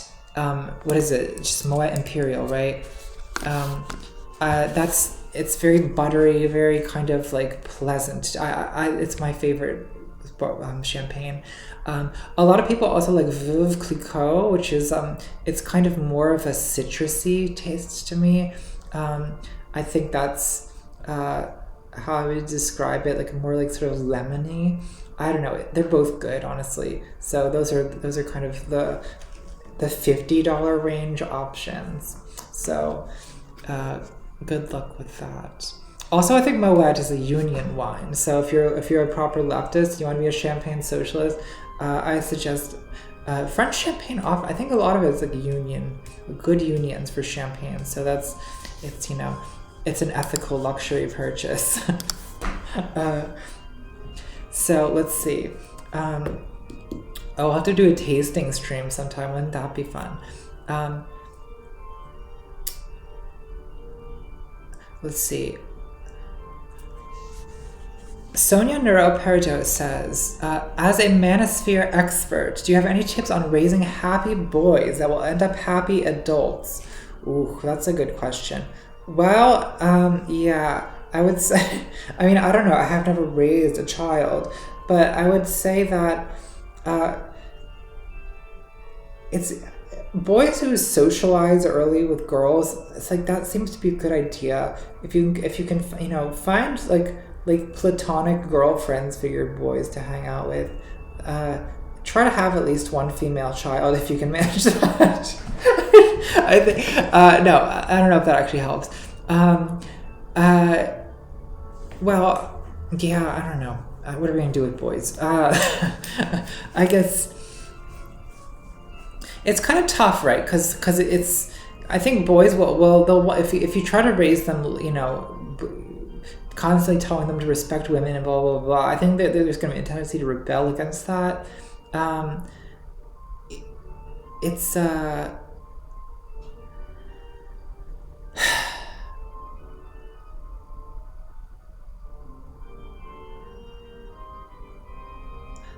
I don't know. Tell them to subscribe to Men's Lib on Reddit and watch ContraPoints.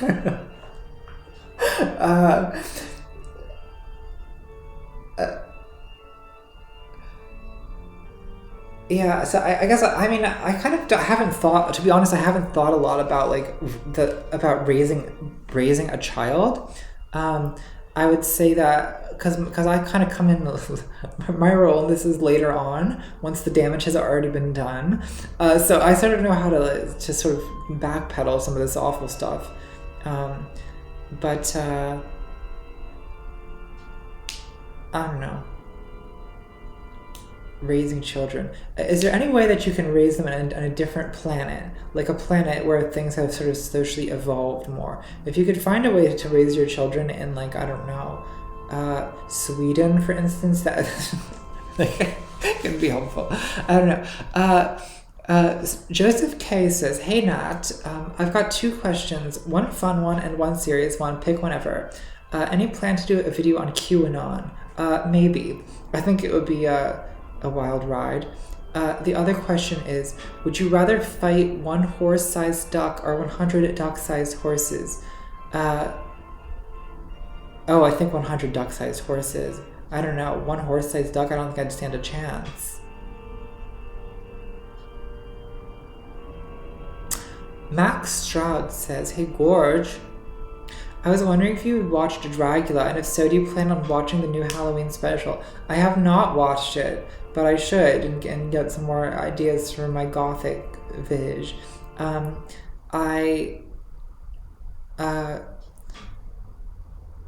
I'm gonna be hanging out with someone tonight who's not gonna want to watch drag, so I won't do that. But maybe I'll watch it tomorrow. Tara Nitka says, instead of probing personal question, I'm going to ask about what really matters. What is your favorite bird? I like peacocks. I think that's probably unsurprising. Hummingbirds are very cute. Just those ruby-throated ones we have here. I like those. I like, there's so many great birds.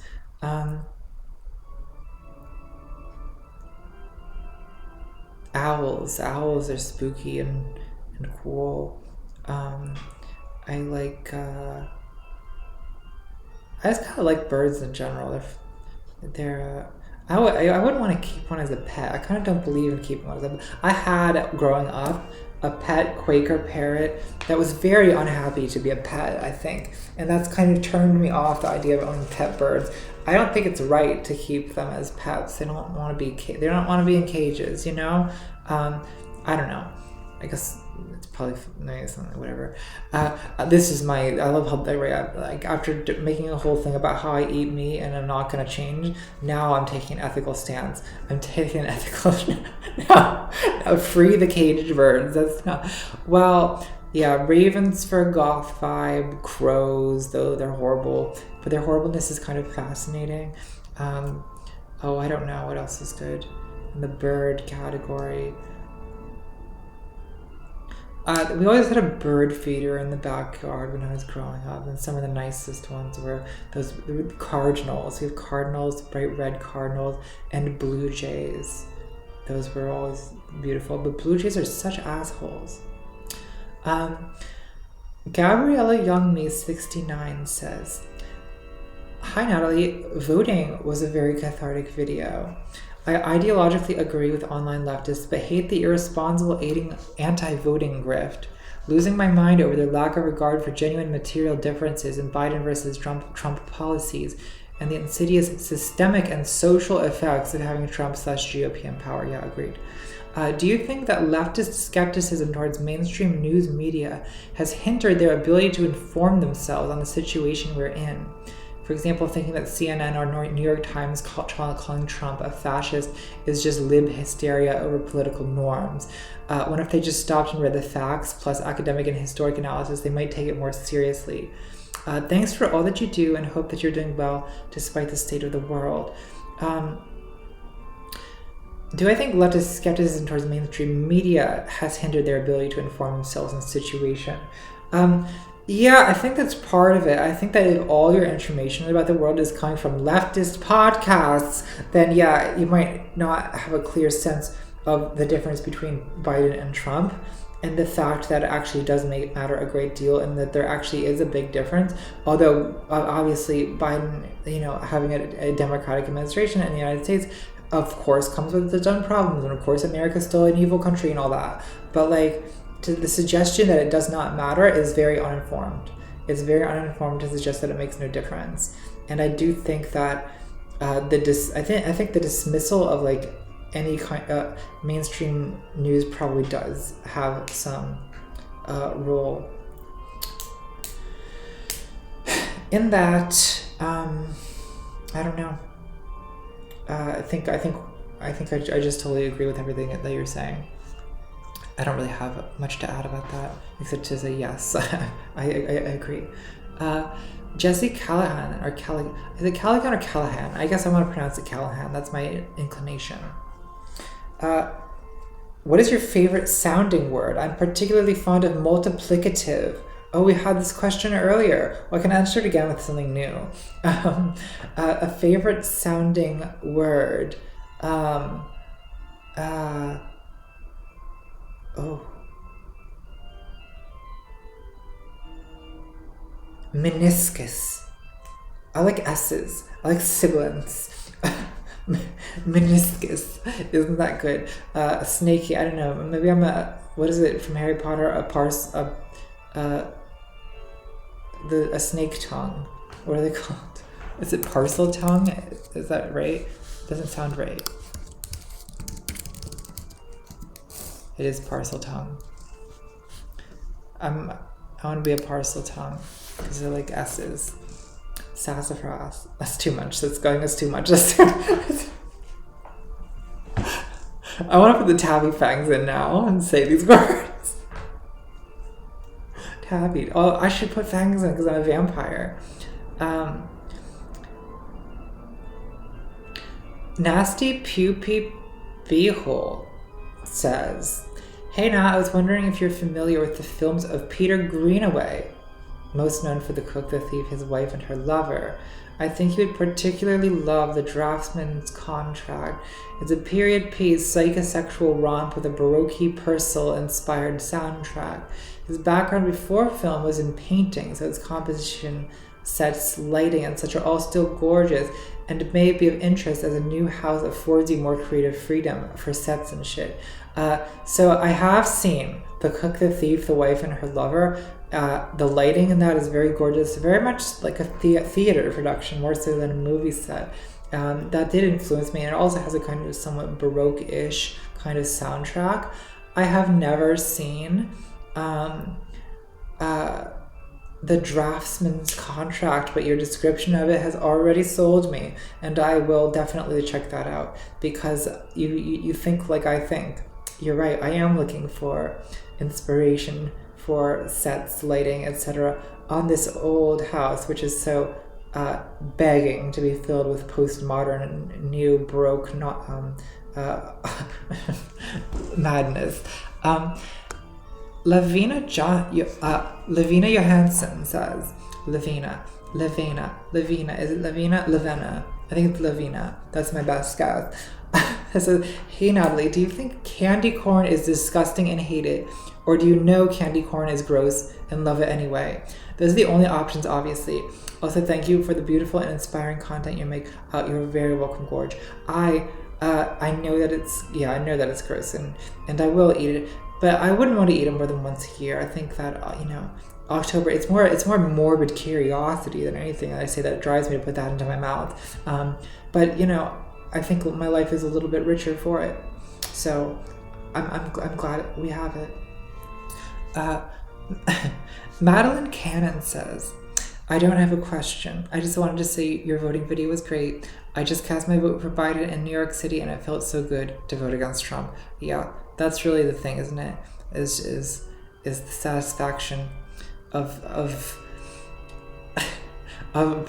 adding your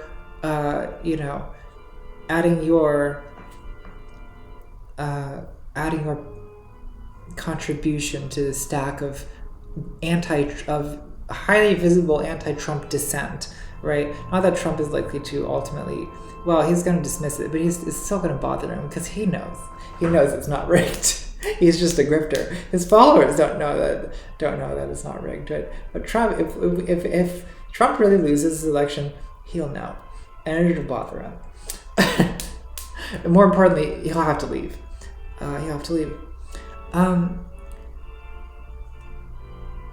Will he leave? Well, he'll be made to leave one way or another, won't he?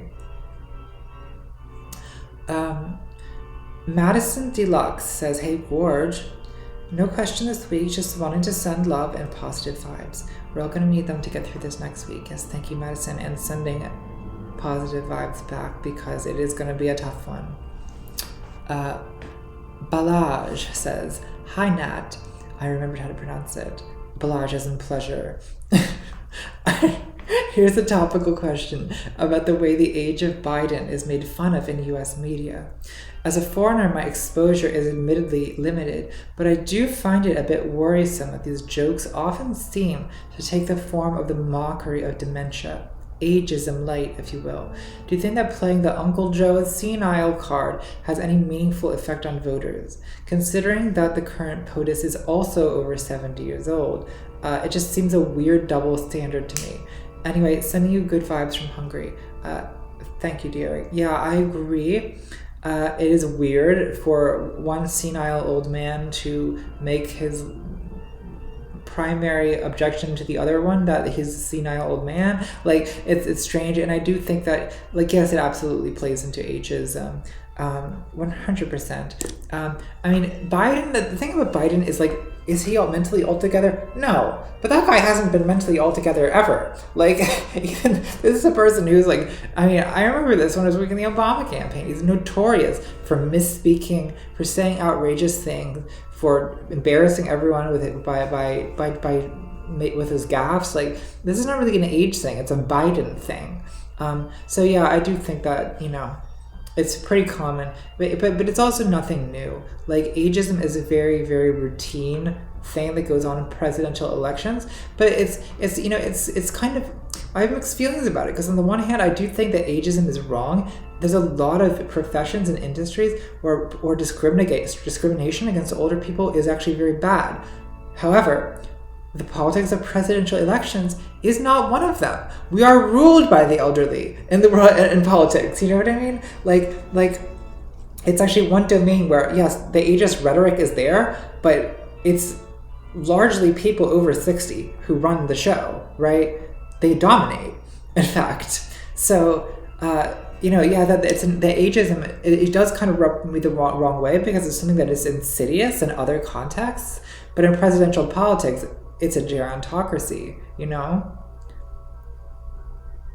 It's like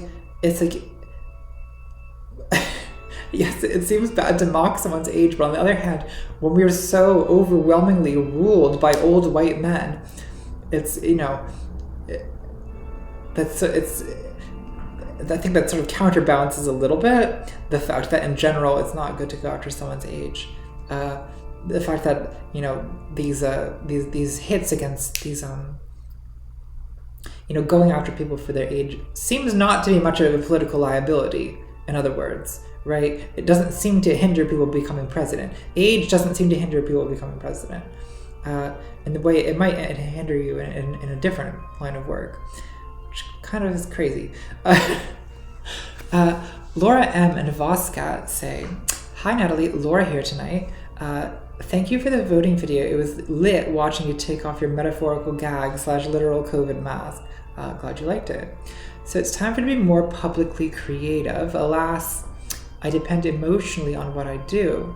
Chances are I'll get no attention, but what if I do and it's super shite? One of the things I like about you is that the videos you made while canceled are more personal, not less. So advise me. How might I manage my internet-fearing heart?"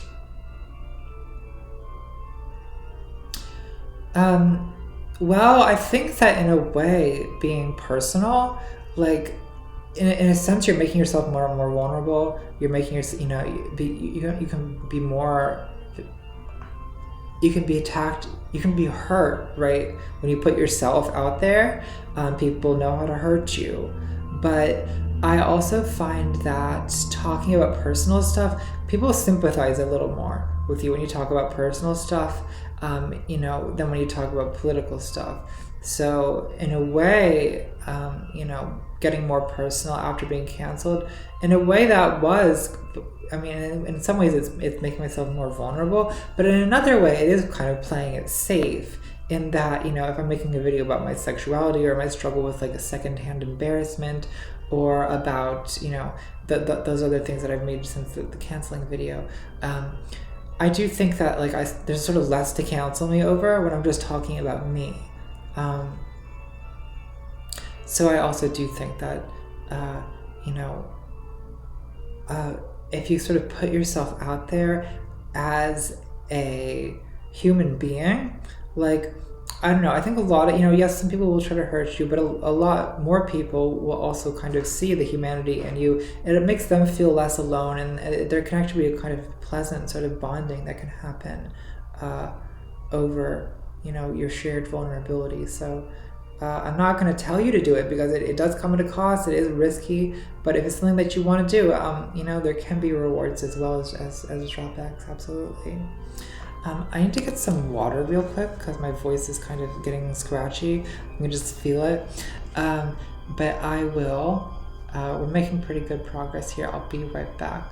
And I'm going to try to finish this stream in about an hour because I'm going to hang out with a friend tonight. So I will have to explain my outfit, but that's, I'm sure it's Halloween. You can get away with whatever, right? Let's see.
Let's see.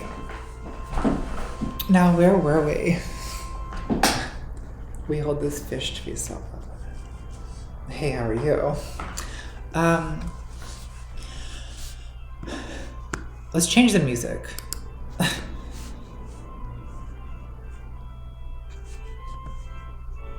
Could you Chopin? Okay. Where were we?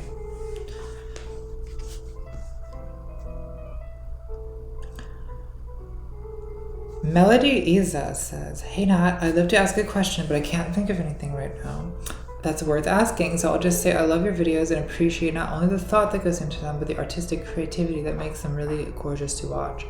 Thanks so much for everything. Hope you have a good one and stay safe." Thank you, Melody, you too. Reihua Wu says, "How do you decide whether an issue is worth fighting for?" Well, there's a lot of issues that are worth fighting for.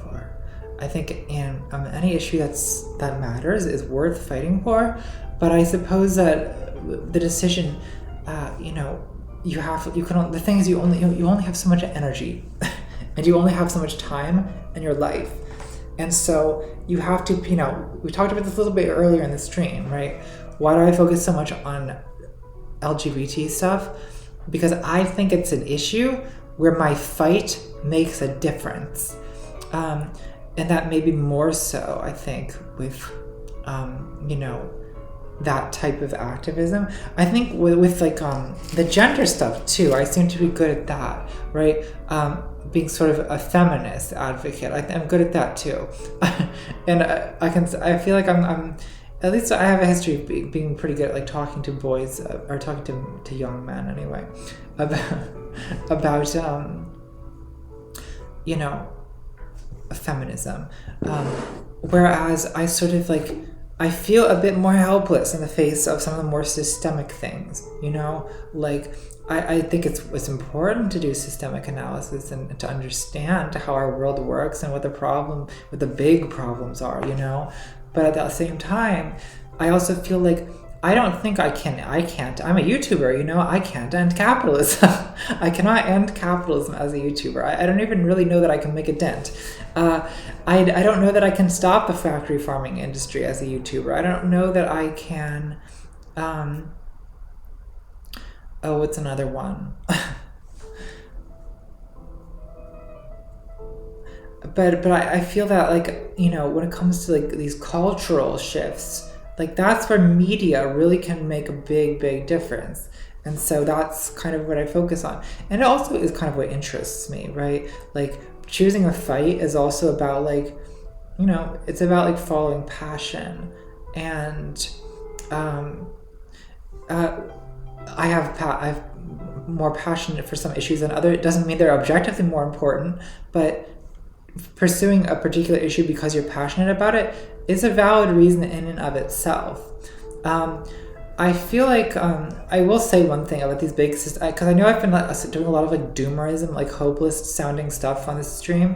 One thing I will say about, you know, like obviously I'm not going to stop climate change either, but when it comes to stuff like the systemic issues, systemic racism, you know, the you know, capitalism or global warming, right? Like, no, I'm not going to end that as a YouTuber, but like you can still make a contribution to like raise awareness about a topic or about a problem that's not nothing, right? Like it does have some effect on the world. And so, you know, you don't have to think of yourself as like single-handedly, is this going to end capitalism? Like, of course not. But I guess what I'm saying, what I'm trying to express is that I feel that there's a bigger impact that can be made when it comes to like LGBT issue politics or, you know, the gender stuff or the more cultural stuff. Like, it's easier for me to sort of like, I can't do anything directly about systemic racism, but if I can sort of, you know, clarify some of the reasons why Black Lives Matter has to exist and try to convince people that it is not, in fact, a terrorist organization as they've been led to believe by disinformation, then that's something, right? That's important, right? That helps in some way. I like to think so. So there's this, you know, even with the systemic issues, there is ways that you can make a difference, absolutely. Andrew Harris says, Dear Natalie, have we seen the last of the wallpaper patterns that have become so iconic in your brand, or will you recreate them in your new place? I'm hoping the latter. Sincerely, one of your many non-binary fans, Andrew/Dorinda. Well, yes, it's going to be a bit, well, we'll see. I guess one nice thing about owning a place is that you can just do whatever you want. you can ruin it if you want to. So yeah, wallpaper. I intend to continue using wallpaper. You know, what I was doing before is kind of putting up temporary wallpaper.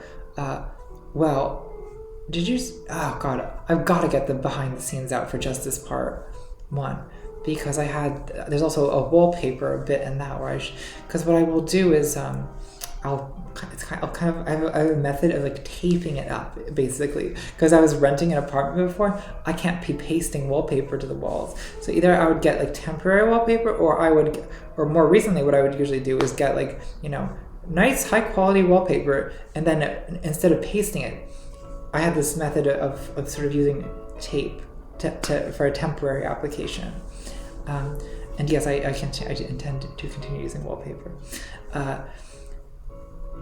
Thank you. Quizzoid says, tell us a funny barf story. Everyone has one. Going back to elementary school or just last week are both allowed. Didn't I do this in the last stream? Where I talked about how one time I watched, it was New Year's Eve, and I decided to watch the movie Love Actually, and I made a cocktail to go with it called Drunk Actually, which was just all the liquor in my parents' liquor cabinet like mixed together. And then I threw up in the bathtub because I was so drunk I couldn't even think clearly enough to throw up in the toilet. Happy New Year. Okay.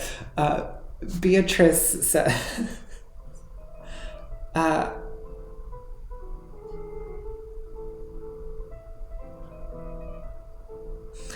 Beatrice says, hi Natalie, I saw you on the stream today. Your comments about being addicted to emotionally oversharing aside, going through a therapy, this is a reference to me being on Dr. K's Healthy Gamer stream. Going through a therapy session in front of thousands of people is certainly one way to do that. I appreciate your honest reflection as I struggle with similar issues of doubt and self-hate.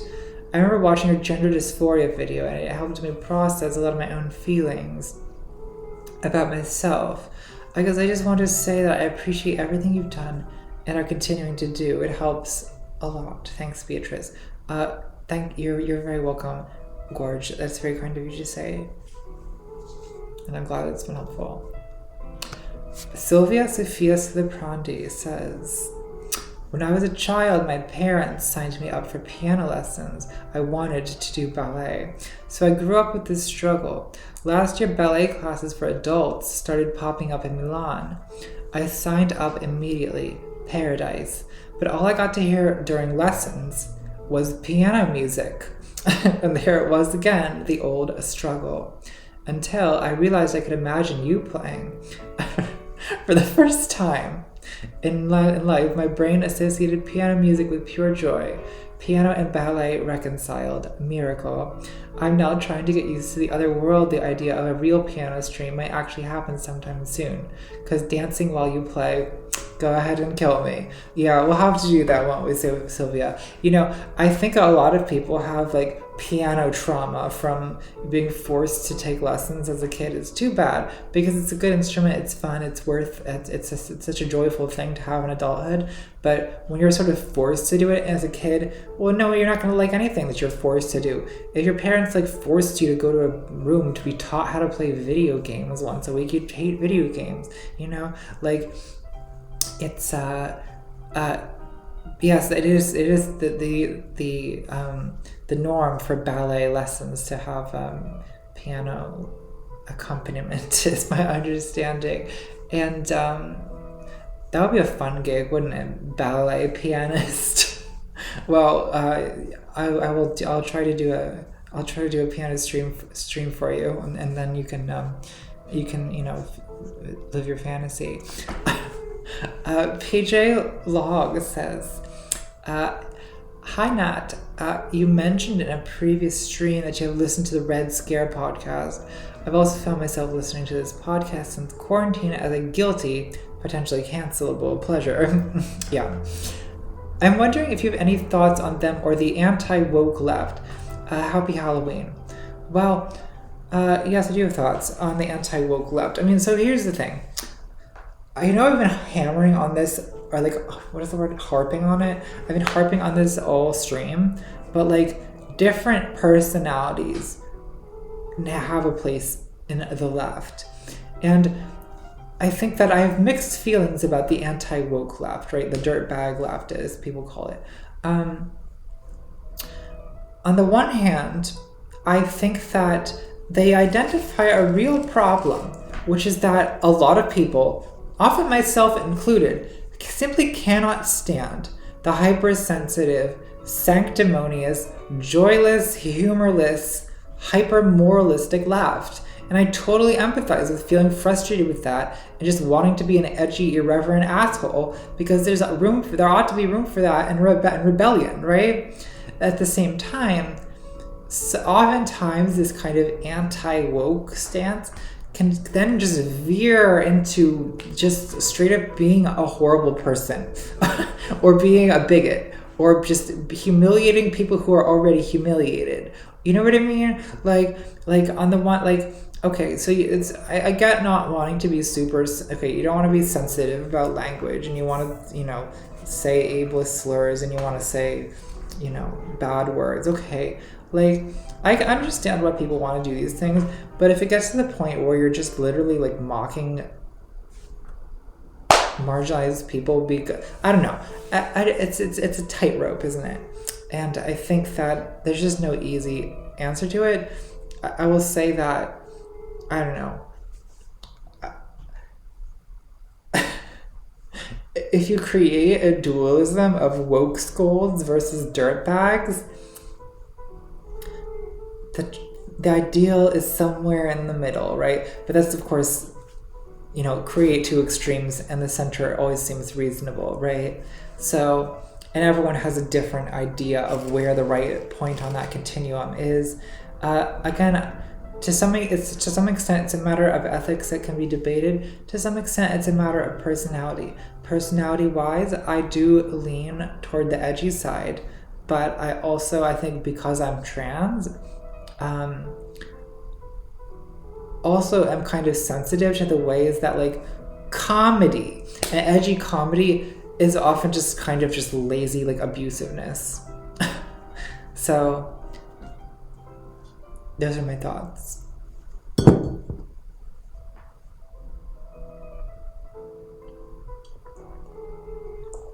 Okay. My hair is really behaving itself with this fish on it. Alyssa Bauer says, sorry if this has been asked before, but would you ever consider making an album/playlist of songs?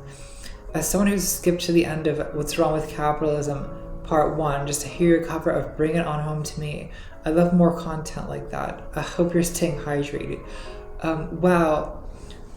You mean like an album of... So, I don't know, I need to talk to Zoe Blake, because a lot of her music that I've used, she was putting together in a ContraPoints album. I don't know what's happened to that project or where she is in it, but yeah, that would be cool to get out. I think also, yes, I have this piano. I do intend to do more piano in videos. I don't know about singing. I kind of have given up on singing, but I have been playing the piano a lot, so I do want to incorporate that in my videos, yes. Henry David Yeat says, Meowdy Gorge. Now that I'm working from home all the time, I'm getting pretty tired of my shitty random computer chair. Do you have any recommendations for reasonable priced computer chair that's comfortable to sit on for extended periods of time? Well, Henry, I'm afraid you may be asking the wrong person, because the computer chair I have right now, I got from my brother because he got a new chair and I just took this one. I'm in the market for a new computer chair myself, but what I'm thinking of doing is getting a not very computer chair, because I kind of want something more aesthetic, and I don't want a computer chair is not very aesthetic. So I don't know, maybe I'll find a nice like tufted velvet chair that has wheels on it, or maybe I will just I don't know, just get a nice armchair and just deal with the fact that it doesn't have wheels. I don't know. I'll have to experiment, and then I'll let you know if you ask in a few more months.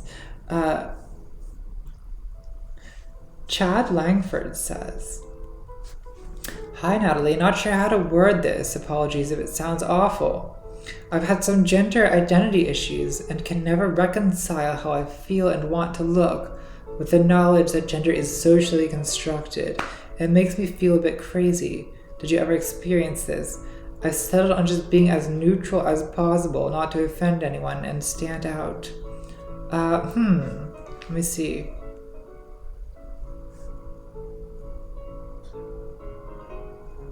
Well, is the tension that you're experiencing between wanting to look and feel, or feeling a certain way and wanting to look a certain way, with the idea of gender as socially constructed, based on the idea that you feel like you ought not to have these feelings if gender is socially constructed?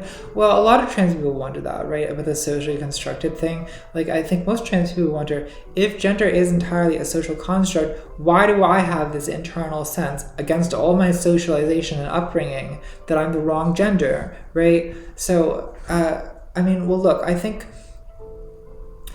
gender is socially constructed, but social constructs don't just come out of the void, right? Like, humans create them, and they're constrained by physical and biological realities. Maybe not constrained, but they're influenced, right? They emerge as in response to biological and physical realities. And there certainly is such a thing. I mean, okay, some philosophers doubt this, but like, I think I'm comfortable saying biological sex is a thing, right? I think that in general, most humans do correspond to one of two reproductive anatomical functions. And the idea of gender, the social construct of gender, is a response to that basic reality, right? So, like, you know, within and I think there's between individual people, there's great variation in you know, the sort of physical, right? People are sort of physically more masculine or feminine. There's women who are more masculine or feminine, men who are more masculine or feminine, and then we cultures obviously have different genders rules. So I think it's all very, very complicated. But I mean, I would say that when I think about gender identity disorder, you know, or when you're talking about, we don't really use that word anymore, but gender identity issues, is that what you said? Yeah. Well, I mean, you're struggling with you could be struggling with a number of different things. One is simply you feel that you're handed the wrong script. You know, you don't really want to perform the gender that your society instructs you to. Well, that's not necessarily the same as being trans. I mean, I think most gay people, for instance, feel that, right? Because heterosexuality is part of what society prescribes as gender rules. But there's other kinds of feelings too. You might feel simply drastically like, you know, not only are you sort of not like a heterosexual, or you know, or maybe that's not what the sexuality issue is not what's sort of causing this in the first place, but maybe, you know, it's like a body thing. You feel that you're in the wrong, you know, that you feel alienated from this body, that you wish you had a different kind of body. You know, there's lots of different ways to kind of, gender dysphoria is not one thing, you know. There's a lot of different kinds of gender dysphoria, and I think it comes from a lot of different psychological places. So it's okay to feel crazy because it's very, very complicated, but I think that, you know, examine the idea of gender being socially constructed. I don't think that I don't think it ultimately does need to be in tension with your gender identity struggle. So good luck with that. Feels a little callous to say it's such a difficult thing, but what else can I do except wish you good luck? Grace, though, says, Natalie, hello. I hope you're taking care of yourself lately and taking time to rest. Thank you, Grace. I'm doing my best. I'm not drunk today, so that's, I think I don't know. Do you guys like when I'm drunk on stream, or do you prefer when I'm not? I can't quite decide myself.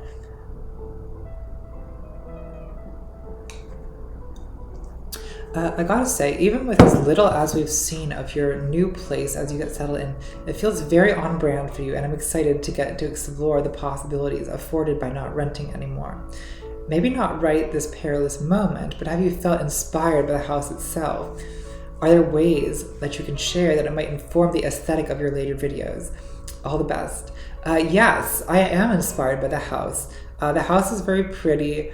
It's very old, and so it is kind of suggesting me a certain direction to go. Like, I will say that, you know, especially as I'm buying new things for it, like it has these, like, you know, crown molding, or in the living room, there's this big marble fireplace.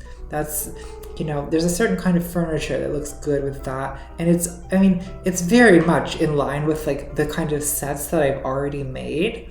Like, I chose the house to go with my aesthetic, you know? So so I influenced, you know, my aesthetic was sort of the reason for choosing this house, or one of the reasons for choosing it. But also, I think, yeah, I will be adapting my aesthetic to this structure, and it definitely will influence. I've got to do something with this staircase. I've got an amazing spiral staircase. I don't know. Would you call this a spiral staircase? It's like a square staircase that spirals up. I've got to do something with it, because it's the kind of stairs that's just begging to be like Gloria Swanson down, you know? And I'm desperate to do that.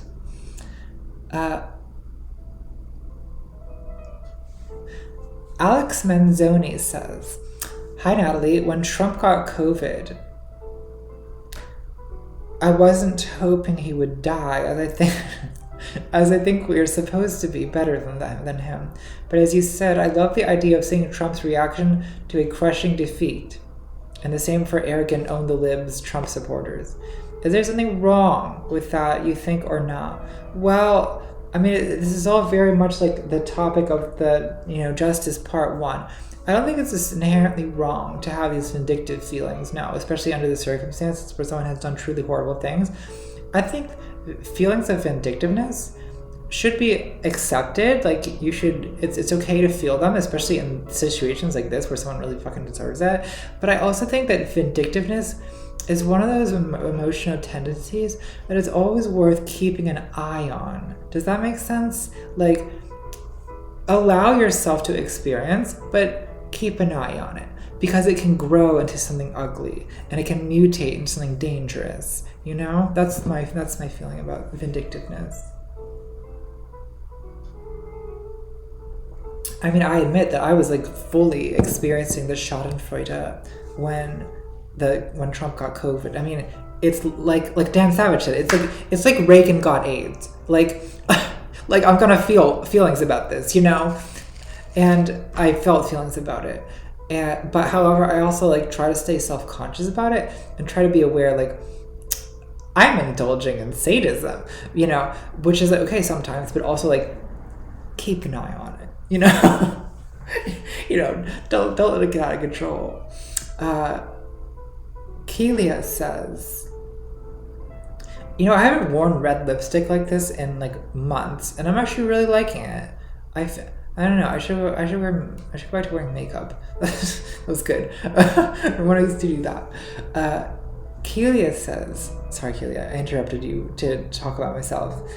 Hi Natalie, thanks so much for taking the time to make voting. It's super informative as well as entertaining. When making art, I often find myself overwhelmed by the amount of ideas I have and directions in which I could take each piece.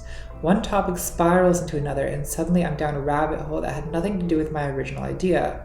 Do you ever find yourself in a similar situation? If so, are there things you do to help organize your ideas and or help filter out ideas that aren't right for the piece you're making? Thank you for all your hard work, as always. You're very welcome. And yes, this is absolutely and increasingly, it's an issue that I deal with as I'm producing videos. I mean, I have the next 4 video topics basically in my phone as a notes file, and when I think of lines or ideas or sections or arguments or jokes, I write them down in the notes, and then I will later put them all in a big Word document on the computer, and I will it's a disorganized mess. And so I'll try to make an outline and figure out what the arguments are. And it always inevitably is the case that some good stuff that you like just doesn't really fit. So, I save the stuff that gets cut in a separate thing. Then once I'm done with a draft or a second draft, I'll go back, look at the file with all the stuff I cut. And if I'm absolutely in love with something, I'll find somewhere to shove it in. But one thing I think that helps when it comes to deciding what stuff to cut is realizing every individual part of a work of art should in some way serve the greater whole. If there's a piece that you love, but it's killing the rhythm of the bigger picture, or it's just kind of in some way it's some way detracting from the larger section, to take it out. Doesn't mean you have to kill it forever. Maybe you can use it in another piece, save the things that you cut, and that way you can feel less guilty about cutting them and it's less agonizing. That's my advice.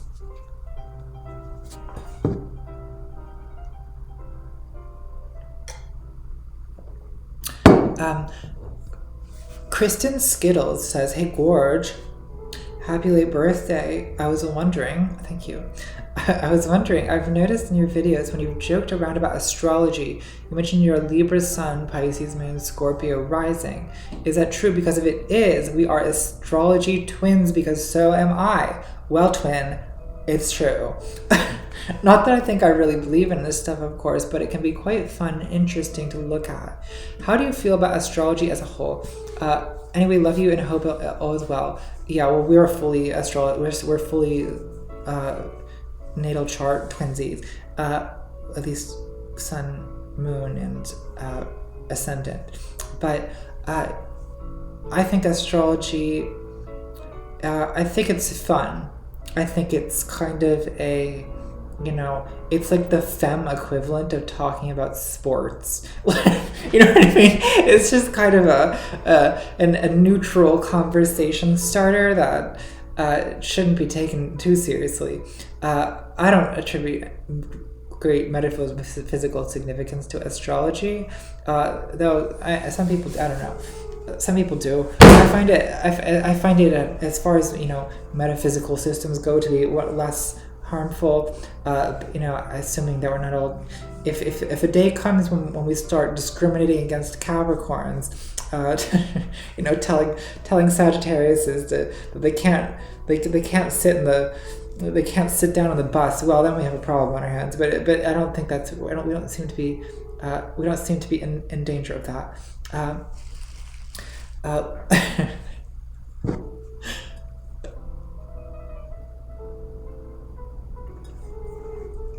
Let's see. Roland says, a couple fun alternatives to unproductive internet doom scrolling. Okay, I need this badly, because as you guys can probably tell from my Twitter, I've been doing too much. Okay, endlessdoomscroll.com. Oh my god.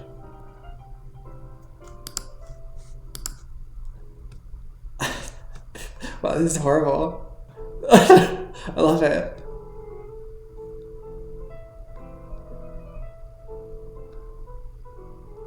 This is so good. I'm just scrolling. Hold on, let me put this in the chat. Endlessdoomscroller.com. It's .com, right?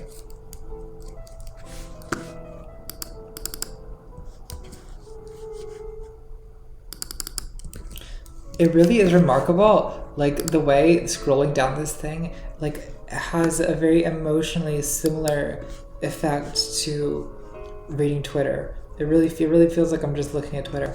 Impressive. Let's look at Yeltsin YouTube video. Let's see. It's gonna be music chaos. Oh, this is just rescue cats. All right, that's adorable. Well, we can look at that later. Save that one for tonight. Potatoroid, Alexandria Chloe says, thank goodness for 2-part AMA streams. I missed the first half. If you had to radicalize older 40-plus-year-old Democratic primary voters to vote for Bernie, how would you do that? Do you ever see yourself trying to reach out to older people to radicalize them, turn wine moms into leftists? There was a significant age gap between Bernie and Biden/Hillary supporters in the previous 2 primaries. Yes. So, I mean, when I think of the people I know who are sort of my parents' age, a lot of them are not down with Bernie, and they are supporters of Kamala or Hillary, Biden, etc. So I think that I absolutely have thought about this, especially because, like, I don't know, I'm kind of, the Zoomers have exhausted me. Like, I find them difficult lately. So because all they're gonna do is they just call me a lib and a wine mom. So I'm gonna talk to the actual wine moms, and I don't know. I think the link, honestly, is gonna be to talk about children and the next generations, and the way, like, because I feel like with a lot of, like, boomers, the gap with it, what they seem not to get about Bernie and the young people is they just like they don't, it sort of emotionally does not resonate with them that shit is not like it was in the 60s and 70s, and this country has kind of gone downhill in certain respects. Like I mean, obviously for a lot of people it's never been better. I wouldn't want to be me in this country in the 60s and 70s, for example. But for, a cis, white, straight, middle class person, it's worse, I think, than it was. And, when you're dealing with cis, white, straight, middle class, white, people, like, they don't get, of a certain age, they don't get how hard it is to get health insurance for most people these days. You know what I mean? Like, I'm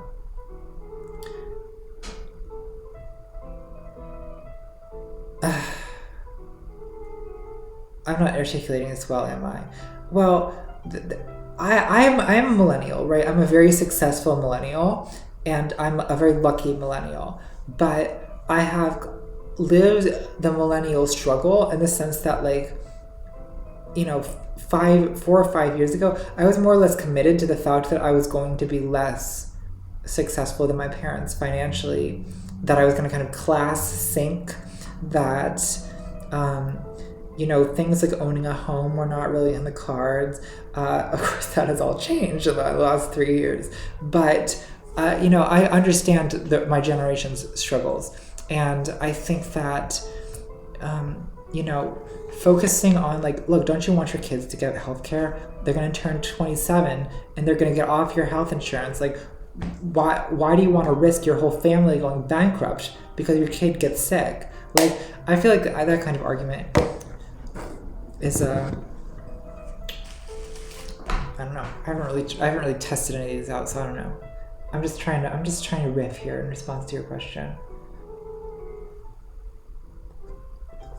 But I do feel that, like, young people are sort of connected to this struggle that is not really a struggle for people who are established in careers and people who have,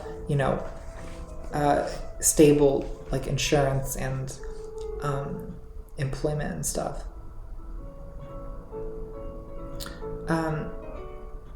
Priyanka Bhagat says, "Hi Natalie, I love your headband look."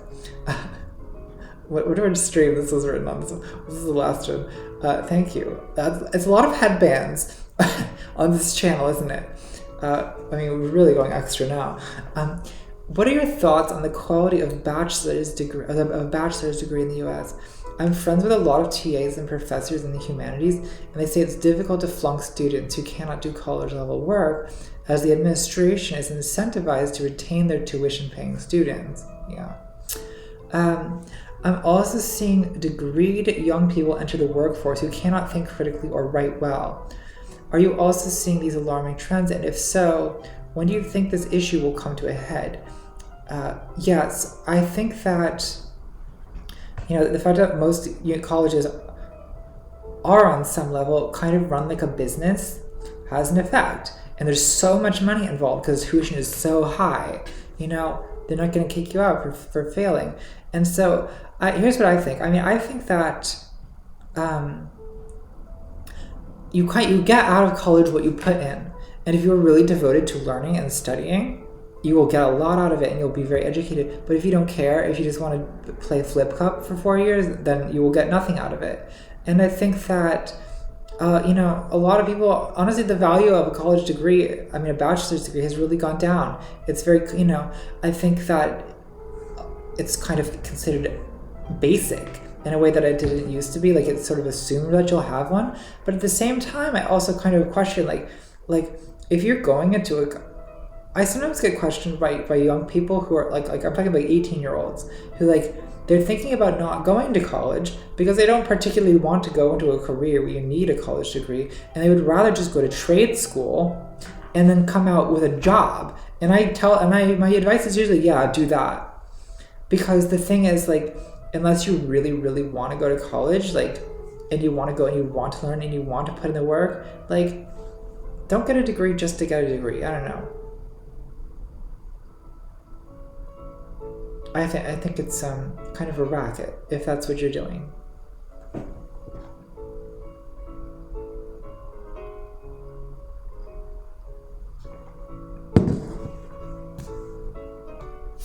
Lexi Mott says, howdy Natalie, did you see the Tim Pool versus Vosh debate? Any thoughts? I haven't seen it. I've got to watch it because I'm supposed to tell him what I think about it. But I it's very long, so I've kind of put it off, but I will get around to it. Thanks, Lexi. KV says, Meowdy Natawoo. Wow. What would you be called if you weren't called ContraPoints? I like no YouTube or Oppo Thoughts. It's really hard to come up with good catchy names, but was there like a name on the side you thought of using but shelved it maybe? P.S. Everyone drinking tonight in chat can do a shot with me. Well, I wish you'd been around when I was coming up with a name, because I could have been Oppo Thoughts. Yeah, ContraPoints. Well, I mean, I had this YouTube channel before I started making these videos on it, and I made it. I mean, it was called this because I liked classical music. So it actually turned out to work out that, you know, ContraPoints has another meaning. But now I think I have an obligation to play some contrapuntal music. It's a weird channel name, but it could be worse.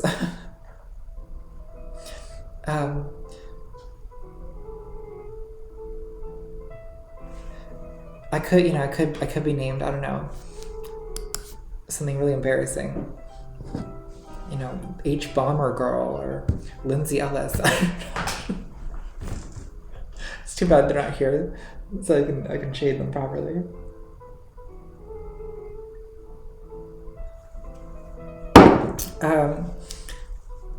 I miss both of them a lot, actually. April Payne says, I'm just here to say you are wonderful and thank you. Blessings of health and joy be with you. And to you. No, thank you. That's you're very sweet, April.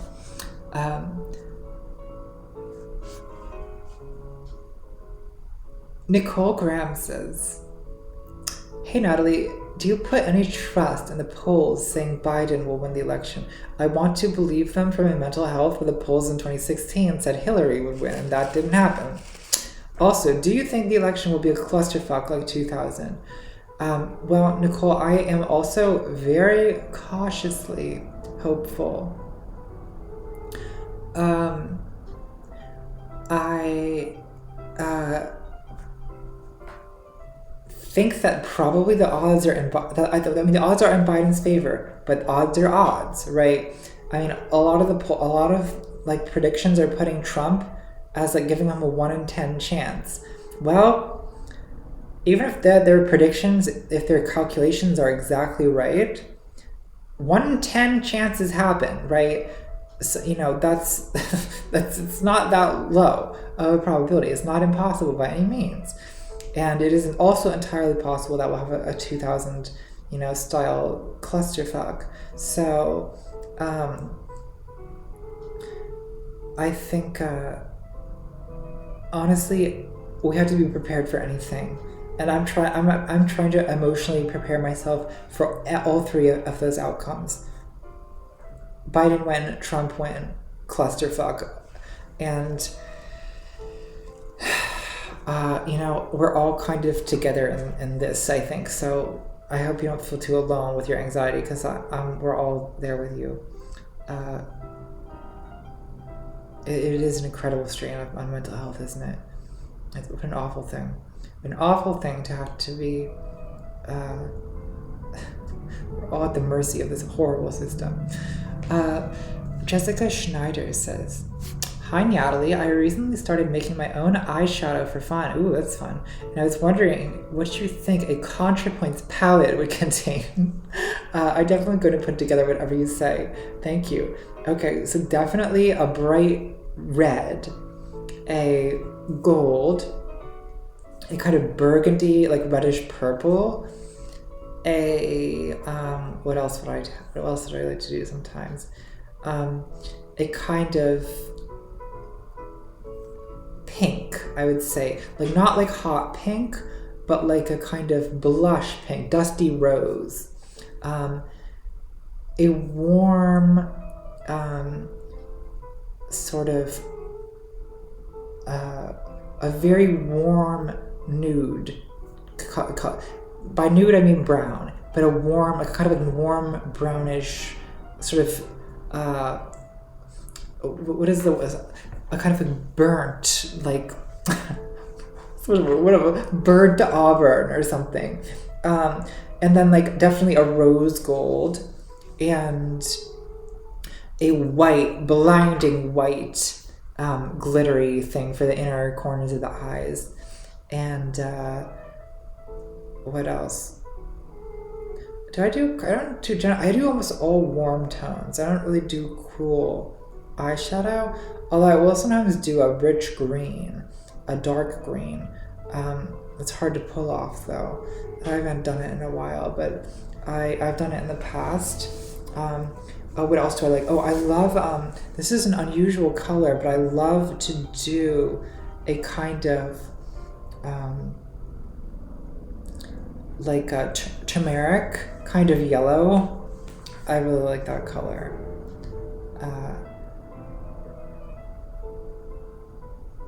I think I'm giving you something to work with.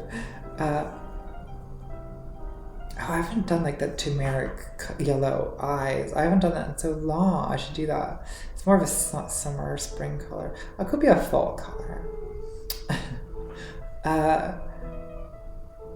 Let's see. Ominous Benefactors says, hi Natalie, after noticing a couple of Strangers with Candy references, I had to up my pledge to ask, what are your favorite quotes / scenes / episodes? I immediately picked up on the same references to think about it. I haven't, and shame, in your videos. 86 to 69 talk chair. I can't do one barrel a horse. No, what is it? It's like, I can't do one stick a pot. I can't do one barrel a horse. I can't. I like the pole and the hole. Just thinking of Jerry Blank quotes at random. I like, okay, my favorite ones are yes, what is it? It's the career wagon. Yes, you can't, I think it's called. What was that episode called? Yes, you can't. I love that. That one's probably my favorite. But I also love it's the Virgin, the one where Jerry's a born again virgin. With that, it's got to be one of the all time greats. Yeah, I love that show. I should rewatch it. It's been a while. That show like really influenced me when I was younger, and it still shines through.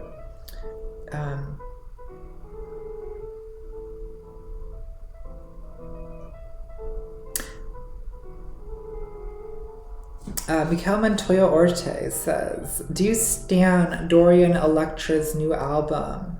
I haven't listened to the album, but I have watched the videos, and I love the videos. So yes, I do. And who's next? This is the last one. We probably have more of Harry Fresh. Vivian B says, hi Natalie, a trans woman I follow on Twitter recently said that some HRT dosages / combinations are worse than others, and you can't always trust the doctor / endo with regard to what they put you on. Specifically that anti-androgens are not good. If you don't mind me asking, do you have any advice for what to get started on with HRT? And would it be dangerous for me to order what I need online and inject it at home? I'm looking to start HRT soon. Well, look, I should not. I can't give you medical advice. I trans women say a lot of things about hormones, and some of them are even true. I don't. I hear a lot of bad things about Spiro as an anti-androgen. It's what I've been on. I mean, what I did honestly is when I started, I started with black market internet hormones. I was not injecting any internet hormones, but I was taking pills. So I was like pretty standard dose. What I take is it's like 400 milligrams Spiro daily. Or no, wait, or is it 200? It's 200. It's usually 100 milligram pills, right? This is why I should not be giving medical advice. Yeah, it's 2 100 milligram spironolactone a day and 3 2 milligram estradiol a day. That's what I do. It's a pretty common dose. It's generally recommended that you start with less than that and then increase. This is not advice. It is just what most people do, and it's what I do. But I also definitely suggest at some point getting to an endocrinologist, because you do want your blood levels checked. That's the safer way to do it. Let's see. I'm gonna refresh to see if there's more questions. I'm gonna have to go in a second because I am cooking dinner tonight. So I have to go do some meal prep. I see that's the last of the questions. So I guess I will get going. I've got to go preheat the oven and start chopping vegetables. So this was a fun little impromptu Halloween AMA stream, and I will be uploading some behind the scenes content in the next couple days. And the election is coming up soon, so I hope all you guys take good care of yourself. Find a friend, make sure you check in on each other. And no matter what happens, we'll get through this somehow. So I don't know what I'm going to do on election day. Maybe I'll do some kind of stream. Oh God, can we really handle that level of messiness? I don't know. But it's nice talking to you guys. I enjoyed this stream. Honestly, I enjoyed it more once I was done with my makeup. And also, I think actually I feel like this last half of the stream went really well. I think actually when I kind of am rushing a little bit, I actually do better. I don't go on tangents so much. So maybe I should try to rush more in these future AMAs. Something to think about. All right, guys, thanks so much. Talk soon. Bye.